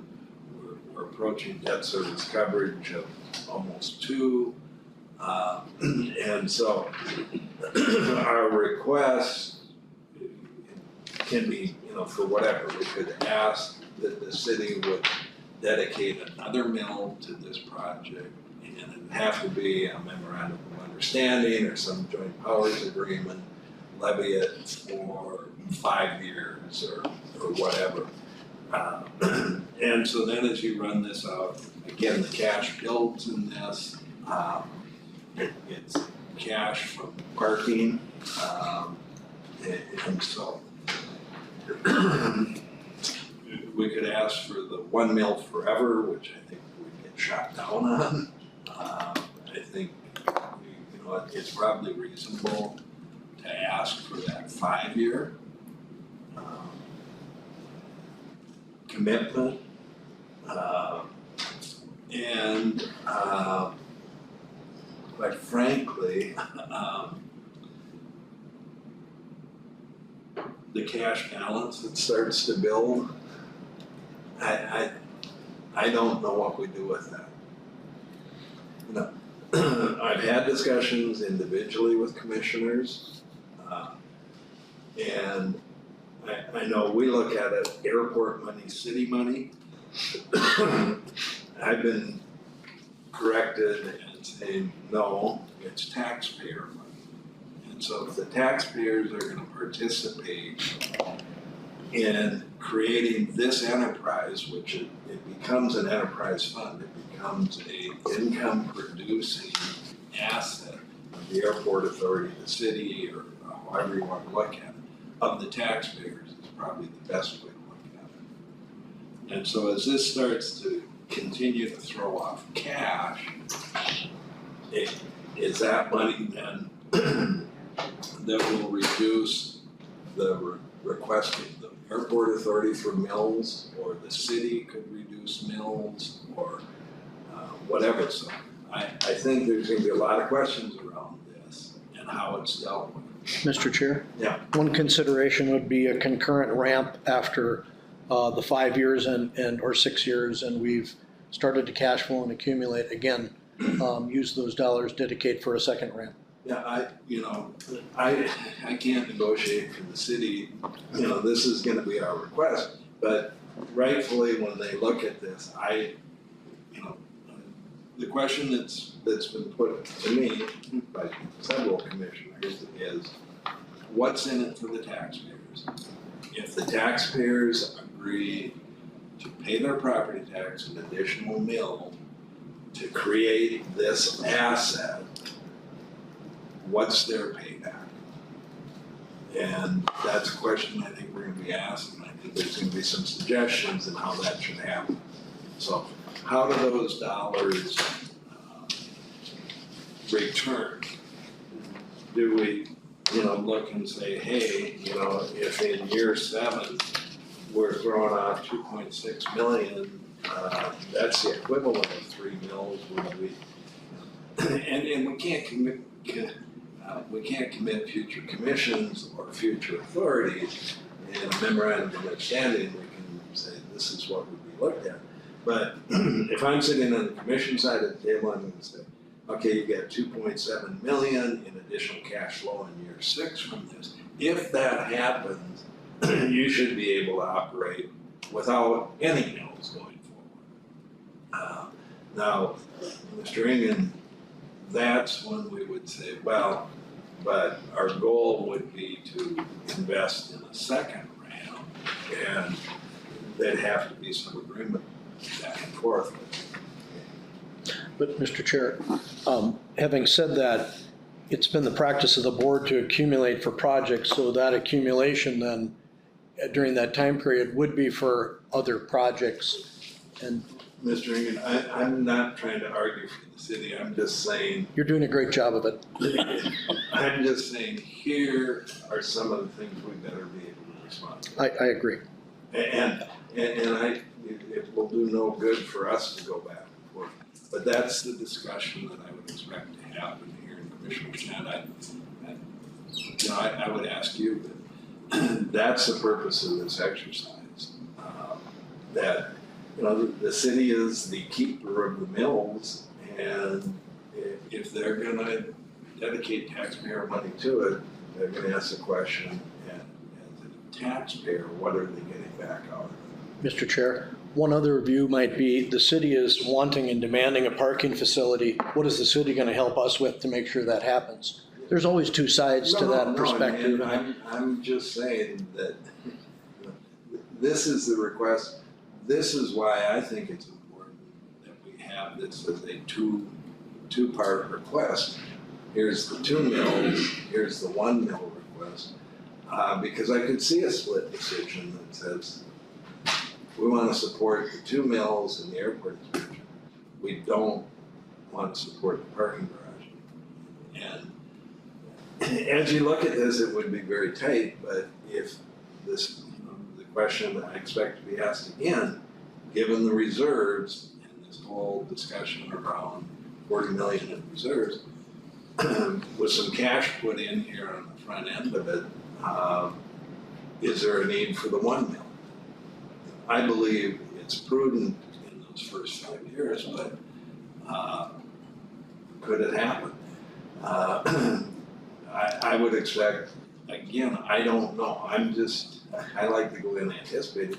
What would happen instead of 4 new gates if you did 3 and took that money and slid it over into a ramp? Mr. Chairman, I think a basic question would be, is this a loan or is this a gift from the taxpayer, from the city? Those parameters, and if is it a loan that gets paid back, or is it a profit sharing, shared enterprise into the future? I can see those questions bubbling up easily as to, well, will we get paid back, or is this a gift? Mr. Chair, Mr. Strand, then I hate to go down that path, because then when I get assessed for my property taxes, am I borrowing the city money? Well, That question goes then right down to the taxpayer, so I'd be careful of how we pose that to subdivisions. If the and airport entities. authority paid back this millage, the extra 1 mill request, and replenished it back to the city, that would be an approach to consider. I don't even think that's legal. No, I don't think, what we're struggling with, and the structure will have to be what the structure is, but kind of the question is, and again, it took me a while because I kept thinking airports and city. And I was misunderstanding the commissioners I was talking to when they talked about the city. I think of that as the city of Fargo as an operating entity versus the airport's an operating entity. It came clear for me when I said taxpayers. The taxpayers are being asked to put 1 mill of their property tax into this parking garage. That's not a loan. No, but if they do that, what's their benefit? Well, if they happen to be flying out of Fargo and they can park indoors and all that. But the further question is, as a taxpayer, you're creating an enterprise with my tax dollars. You're creating an income-producing enterprise. So if taxpayers fund the mill, can you tell us then it's for 5 years from now, we're gonna get a lower, you're gonna lower our mill levy? Or is this gonna create enough surplus that it could actually take away 2 mills or 3 mills? Or We won't know that until the concluding of every year to see if you're on track. Yeah, No, exactly right, but again, it's, what's the reason for the taxpayer to support this? And that was the question posed to me. Now, we've talked about, sharing revenues and different things and whether you can do that or not. I think the discussion is as simple as a taxpayer being asked to contribute money to a project. We're showing that project has the potential to return more than the money invested in it. And as a taxpayer, do I get the benefit of that? And the way I get the benefit of that is maybe reducing the mill levy request from the airport, or that these funds could be designated by the airport. Part of these funds would be designated to a funding of another ramp, and the city would say we'll use other, these funds that are generated through the operation of this, we'll use that for this, that will have the effect of reducing tax. I don't know what that is, but I know that's a question that's coming. And So you are talking a sunsetted request up front, however it would look? I think I'm thinking, I would like to see a sunsetted 5-year, and maybe instead of, every time you give an entity an out, they take it, but it might be a metric that the mill levy will continue, and I'm just making up a number here, as long as debt service coverage from the operations of the ramp are less than 1.856%, or not percent times. And so at the point it drops below that, then the mill levy would sunset. And I don't know then beyond that, do the taxpayers accrue benefit back from that? Could that be now, as long as debt service is 1.86 and your cash balance from the operator, or cash surplus from operations of the ramp exceed a $5 million balance, then the mill levy will be reduced. And there's a two-way door here, and it's trust on each side.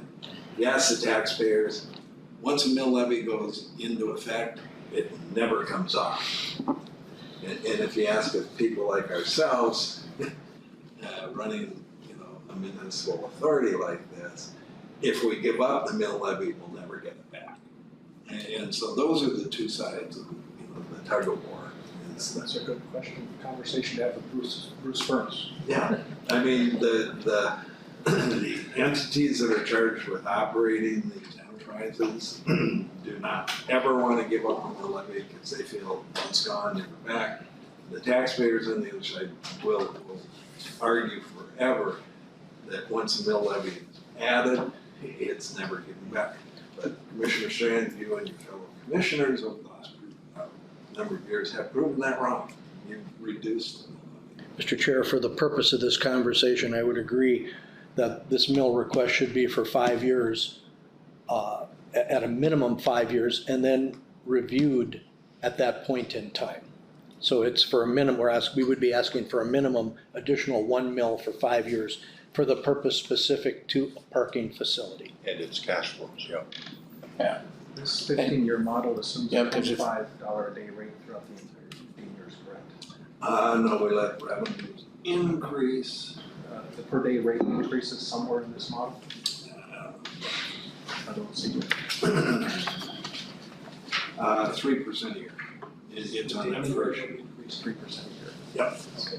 Yep. The other thing that it doesn't show, so construction year 0, this would assume that the commission would grant the request for an additional mill would be January 1 of 2024, working forward.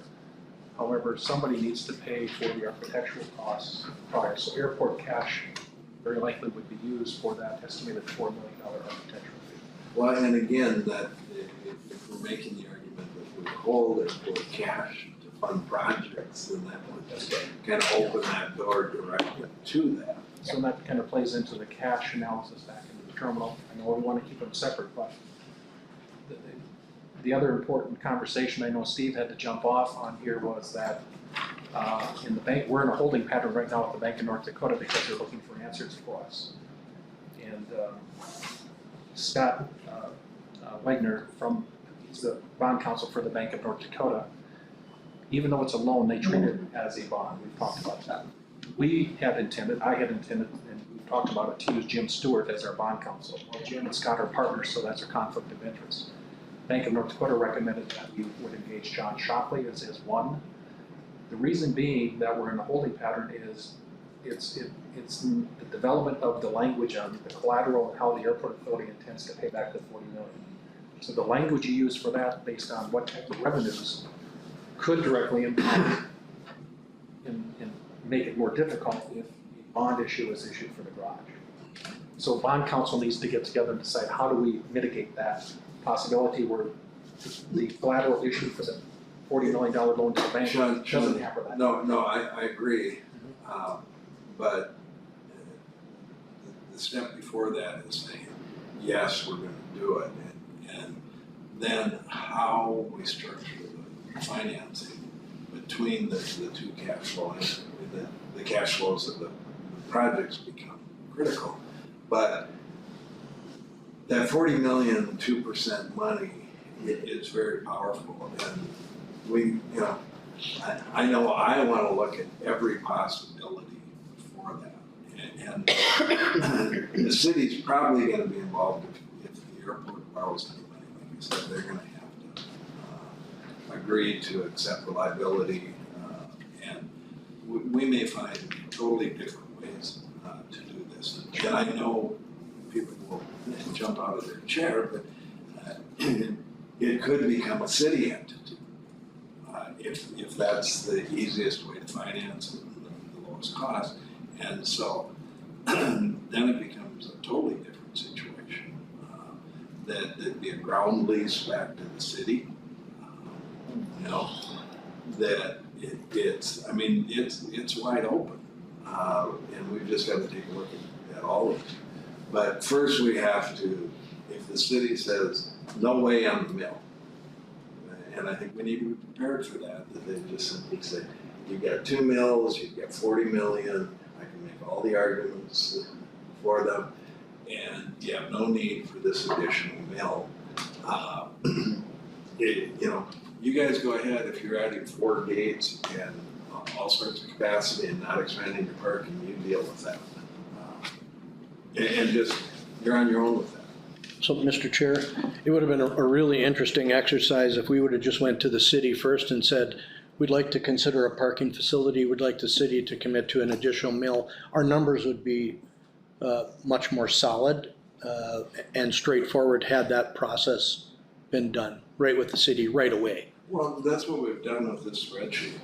No, I'm talking about going in front of the city commission and saying, city wants this, we're asking for the mill, we'll do our modeling, come back and see if it's feasible. Well, Rick, and I think it's pretty easy to say, the city wants this. Well, when you say city, do you mean 5 commissioners want this, or the city representing the taxpayers of the community?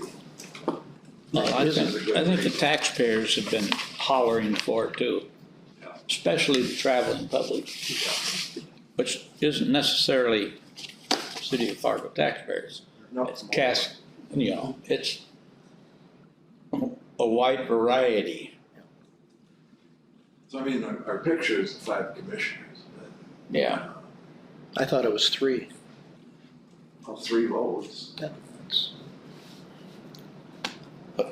But like that sunset clause of 5 years, if we build this parking ramp and at the end of 5 years, we're at 100% capacity or more, we'd be going back asking to retain that mill for an additional ramp.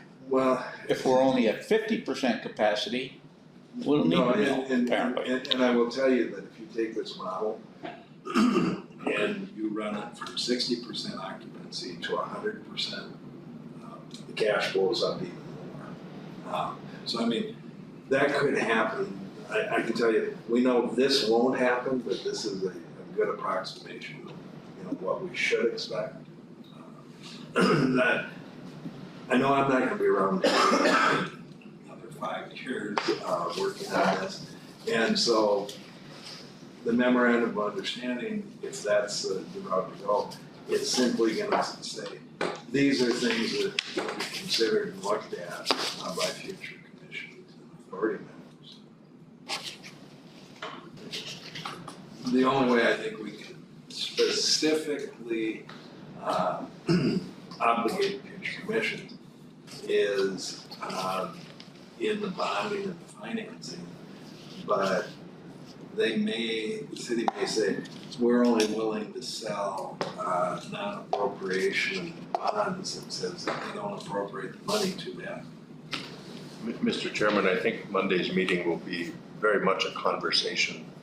And I don't know that I would expect the city commission will make any actionable decision that day. Yeah. So we should be prepared to go in there and listen and learn from each other, be dynamic and nimble if we need to modify to have a more shared approach going forward. But I'm not sure what feedback we'll get, but there will be questions that will create a reaction and there will be support voiced. I really like where you went, Rick, for just a moment there, that if we get to the point where this ramp is built, it's an enterprise, it's cash flowing, it's exceeding everybody's expectations, you have a future terminal expansion even a few years down the road, you might at that point be prepared anticipating triggering the second ramp. You know, and I'm not sure the implication of the long haul picture, but I like that vision of the growth and reinvestment and the service that's implied with that to the traveling public. You know, the city's role, I think, in this is that we, as the broader view of the city, wouldn't this be a great amenity for everyone? But we're gonna have to invest in that if we want that and want to partner with you. There will be pushback. There will be pushback that'll have nothing to do with your proposals. We have our own budget challenges. You know, we probably wish we had your reserve to work with. So that'll be a reality to work around, but the security of your reserve and the security of your plan is a good solid place to be working from. The other thing that we're losing in this whole process is the ramp is, just roughly speaking, 1/3 of the parking solution of the area. The remaining 2/3 remains surface parking. And so the system still is heavily reliant on surface parking. And I believe the ramp will enhance the surface parking by freeing up spaces there. But the consumer is gonna make a determination on a day like today, or it's 90 degrees, they figure the weather's holding, they probably aren't gonna pay the $25. But they come home in a thunderstorm, then they'll make themselves a promise the next time. You gotta pay it. So since the model doesn't include the walkway, which I think the traveling public is going to speak pretty loud, because of that. Yeah. We have to be prepared for that. It doesn't include the parks system, which is the revenue control system. And then the other amenity that we just came back from this conference is the Park Assist program, whereby you can quickly tell as you approach, are there any spaces on floor 1, 2, 3, or 4? But and again, Sean, Those are impossible. yeah, at this level, and that's why we use the 39.7 as the higher number. We didn't, in this model, include any airport cash into it, which we kind of say is a reason that we're holding those dollars. Or the walkway, which And the reason that the walkway was left out is the hope that that is a transportation issue, the interface of pedestrian and cars, and that there may be it is a Well, I was gonna say, it is eligible, but it's way down the list, if I'm not mistaken. Our CIP right now with projects in the ramp, airfield that need to be taken care of, that'll be a number of years before. Then the transportation funds funded that beautiful walkway downtown Fort. And there could be other grants. Yeah. It's too bad we're not a regional airport authority, so our taxing base can't be broadened. can talk to the county commissioners. I don't know any. Is it, Rick, do you know any county commissioners? I know one or two good ones. John, do you know any? Staying out of this. Well, that would change all these models, which we would pick up 300,000. Not that I've looked, with a countywide mill levy, it'd be about 1.1 versus 800. Mike Montoya ran all those numbers when the local mayor was all about the regional airport authority. And then Mike retired, so that wasn't that long ago. One last thing, and Rich, I don't want to put you on the spot. Maybe I'll put Spencer on the spot. Yeah, all right. Well, yeah, and this goes to timing and cash flows and money, but what would happen if we put the footings in, if this were ready to go, we put the footings in for a precast structure in the fall?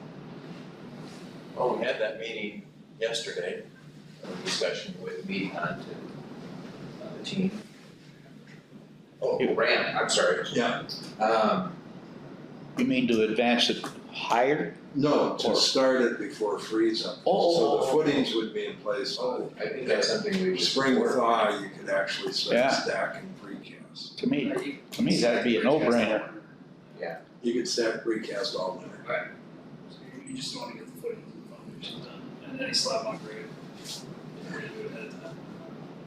And the anticipation might be to do half of it, so you only take half of the short term out. Or 2/3. 2/3, and then with completion, bring that back online and then do the remaining. There are some other ways we can catch it. All right, so you're comfortable, at this point, we will use this sheet, these two sheets? Are you comfortable with that? For the purpose of the Plus what's conversation. coming from those other people. Well, yeah, that's for the, and the only thing I'm saying is that I would like to keep the conversation and you can certainly overrule me, but I would like to have two separate presentations, discussion, terminal expansion and renovation, 2 mills, parking garage, 1 mill, and that they don't cross over. We recognize that, when we get into financing, there's gonna be things there, but if we have a cost overrun on the terminal expansion, we really can't say, oh, we'll just take some money from the parking garage to do that. The parking garage would be its own standalone, especially if there's some sort of agreement. So if we don't do the parking garage, then those dollars won't be available anyway. So it can be an independent decision. And there will be a sunset clarification. I guess at this point, what I'm hearing the consensus being is, this may change after discussion at Brownback, but the consensus is 1 mill for 5 years. It's a good base point to start with, yeah. And then what is the commission looking for? And our expectation would be coming out of that meeting.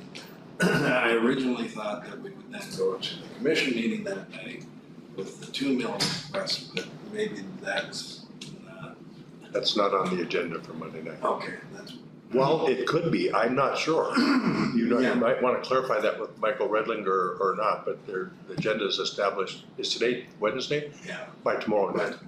I'm not sure that's I'm not fair, sure. if it's fair to come that quickly.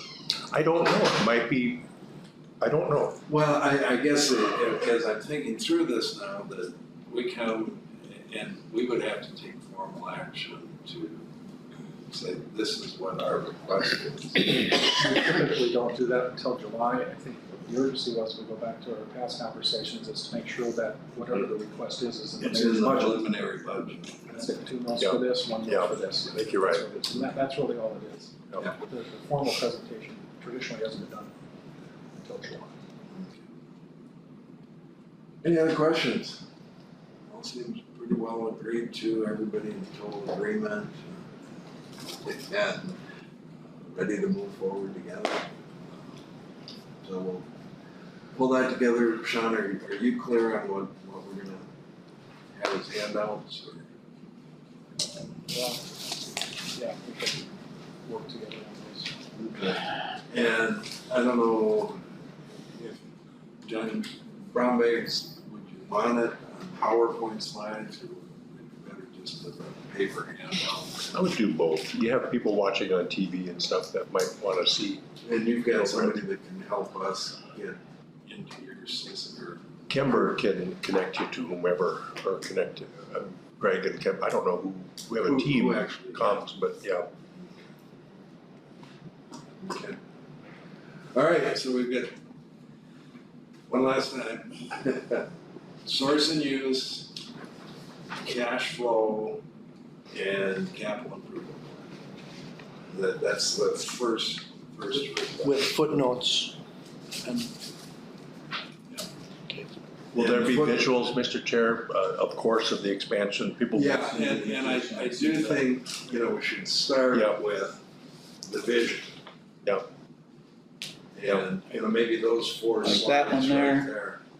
And then That when, one down there, and then when you get to the parking lot, there'll be some sort of a visual or Yeah, we got Something- very, very, rather than a It's a spreadsheet, free story, but it gives you. something just to see. yeah. So we'd start with those visuals and then we will go through what we source and use on the terminal expansion. We'll look at the cash flows. And the third page will be really long and detailed capital improvement. The discussion being, here's what we're looking at. Here's how it works out. And the balances that you see building as we go forward each year, program into that capital improvement. So then close out that discussion, visual of parking ramp, which after these nice visuals. should we also have the visual of what we proved today as far as what Jet Center and all those folks are doing in our, I think in our that's south interesting, but GA ramp? I don't know that. I mean, that's No, it's expenditures. Mr. Chair, I think it goes to use of funds and what is in and what is not in our control. Yeah, Well, I mean, a Yeah, lot I of people just- are gonna think all we're doing is building the terminal building. They don't know about the yeah. addition to but the I mean, ramp. It's kind of like starting to peel line by line into capital improvement projects too. All necessary, all anticipated. Well, it does, Mr. Chair, it does diffuse they got 40 million bucks sitting around. Yeah, Because that has been Well, used many, many that- times that inaccurately. I don't wanna go back and relitigate this whole thing, but, what we're saying here is the line item of 136 million in capital projects. The justification for the reserve is match funding and, that's where that goes.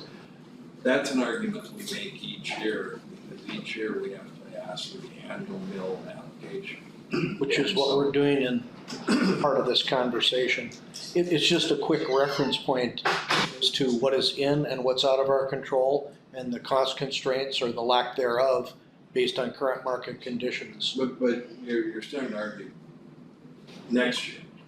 Because this is what we're doing this year, and this is what we're funding. I understand that, but you're kind of trying to justify overall the 40 million, which is not justified by 1 year's expenditures in the capital. Correct, but if it were me, if you ask the question, well, what are these funds used for? Can you give an example? Well, Yes. there is a perfect example at the north Yeah. section of the airport of, here's something that wasn't today, it was supposed to be south, but now it's up there, the money is being directed up there. Rick, I'm only worried about we're two and a half hours in. We're gonna have probably by the time people eat, visit. I understand, but if they ask the question, we better have a specific example as to why and be very to the point about it. Well, and the answer to that is we have 136 million in your capital improvement projects. Each of those with different funding sources. As they become available, just like you do as the city, we would need these funds to participate. And when someone from the commission goes, can you give an example? We have to have that example ready to go.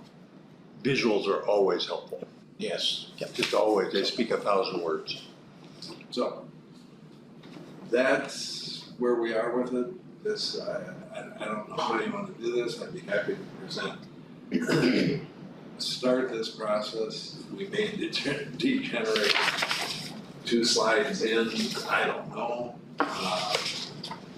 But you all have the ability to provide input. Some clarification on the footnotes that you mentioned. This is a good visual right there. Says a lot. That one there that we talked about today. That's a good visual. It's a good visual, but When the question is asked, if it's not asked, great. If it is asked, we have it. I think that's appropriate. If it's not asked, don't bother with it, but if it is well, asked. yeah, I mean, it gets into, well, Okay, why so is it that, everything. the question of the footnotes, it's the authority's opinion to keep 800 days of cash. A footnote. The second is, Be careful with that, Rick. I'm comfortable with it. The second, no, I'm saying I'm comfortable with it. I would rather state that the target is 800 days of cash. If there's a question to it, then it's based on the study. We're not setting policy that we're holding.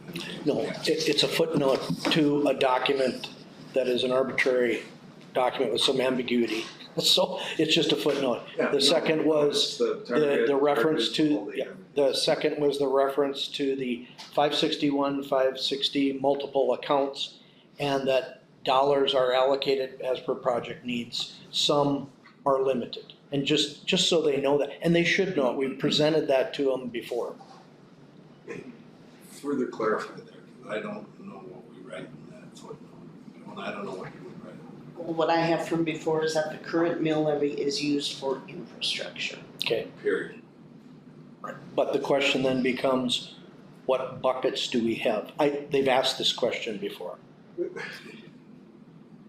I'm a stickler with footnotes around spreadsheets. You don't disclose new material in the footnotes. You explain the materials that are in the spreadsheet. And so, Since I was just presented this material today, I'd like those footnotes in there. Chair. like I said, I can live with the current mill levy has been, identified and used to manage a construction project. If we get into 561, 562, 563, do we maintain separate checking accounts for all those? So it's pooled cash? There's one account pooled cash. And No, the checking account, but no, I mean, we have separate accounts for each of those funds at the bank. No. But it's one checking. it's one checking account. But separate accounts at the bank. Yeah, so 563 has an account, 561 has an account, the PFC has an account, and the parking management fund has an account. And the balances in it, we transfer between them as needed. I'm comfortable with that. Calling out the knowledge of it is important. Mr. Chairman, my last thought is Monday is just the first time we will jointly convene, Right. with the city. They have not had a group discussion at all on the terminal expansion or on the discussion on the ramp partnership approach. Right. So let's be going into this being flexible, knowing we may get some feedback that might send our internal groups back to the table to fine tune. For all we know, somebody will suggest, well, maybe the approach is the garage and this, but you cut back your 2 mil to 1 mil and your 1 mil. Who knows what they'll suggest? But nothing will be etched in stone that day. Let's just go in there with the sense of that'll trigger our next roundtable internal resolve discussions.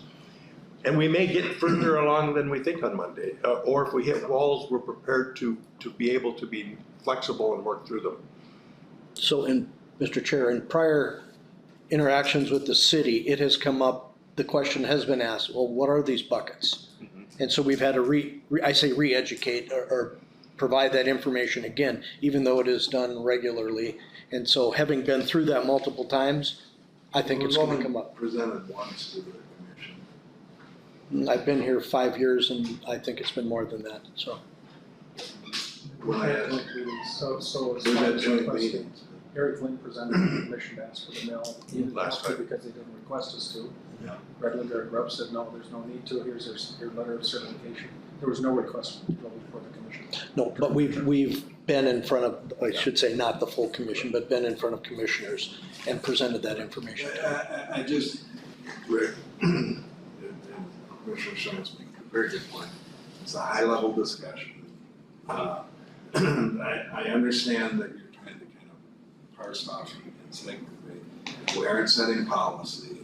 I think a footnote that simply says the mill levy is used for infrastructure is sufficient to try and, I don't think even our members of the authority fully understand 561, 562, 563, and the crossovers between them and how money's can flow back and forth. I just don't think we need that level of discussion. The statement is it's used for infrastructure. If they say, well, show me, that's probably an additional meeting. Or they may say, well, we would like, we had a finance director, director or finance director to look at it and tell us what that means. So I just don't think. Do they have a finance director? Not yet. They're gonna borrow West Fargo's. Yeah, West Fargo, they still have a mayor, but I'm not sure about anything else.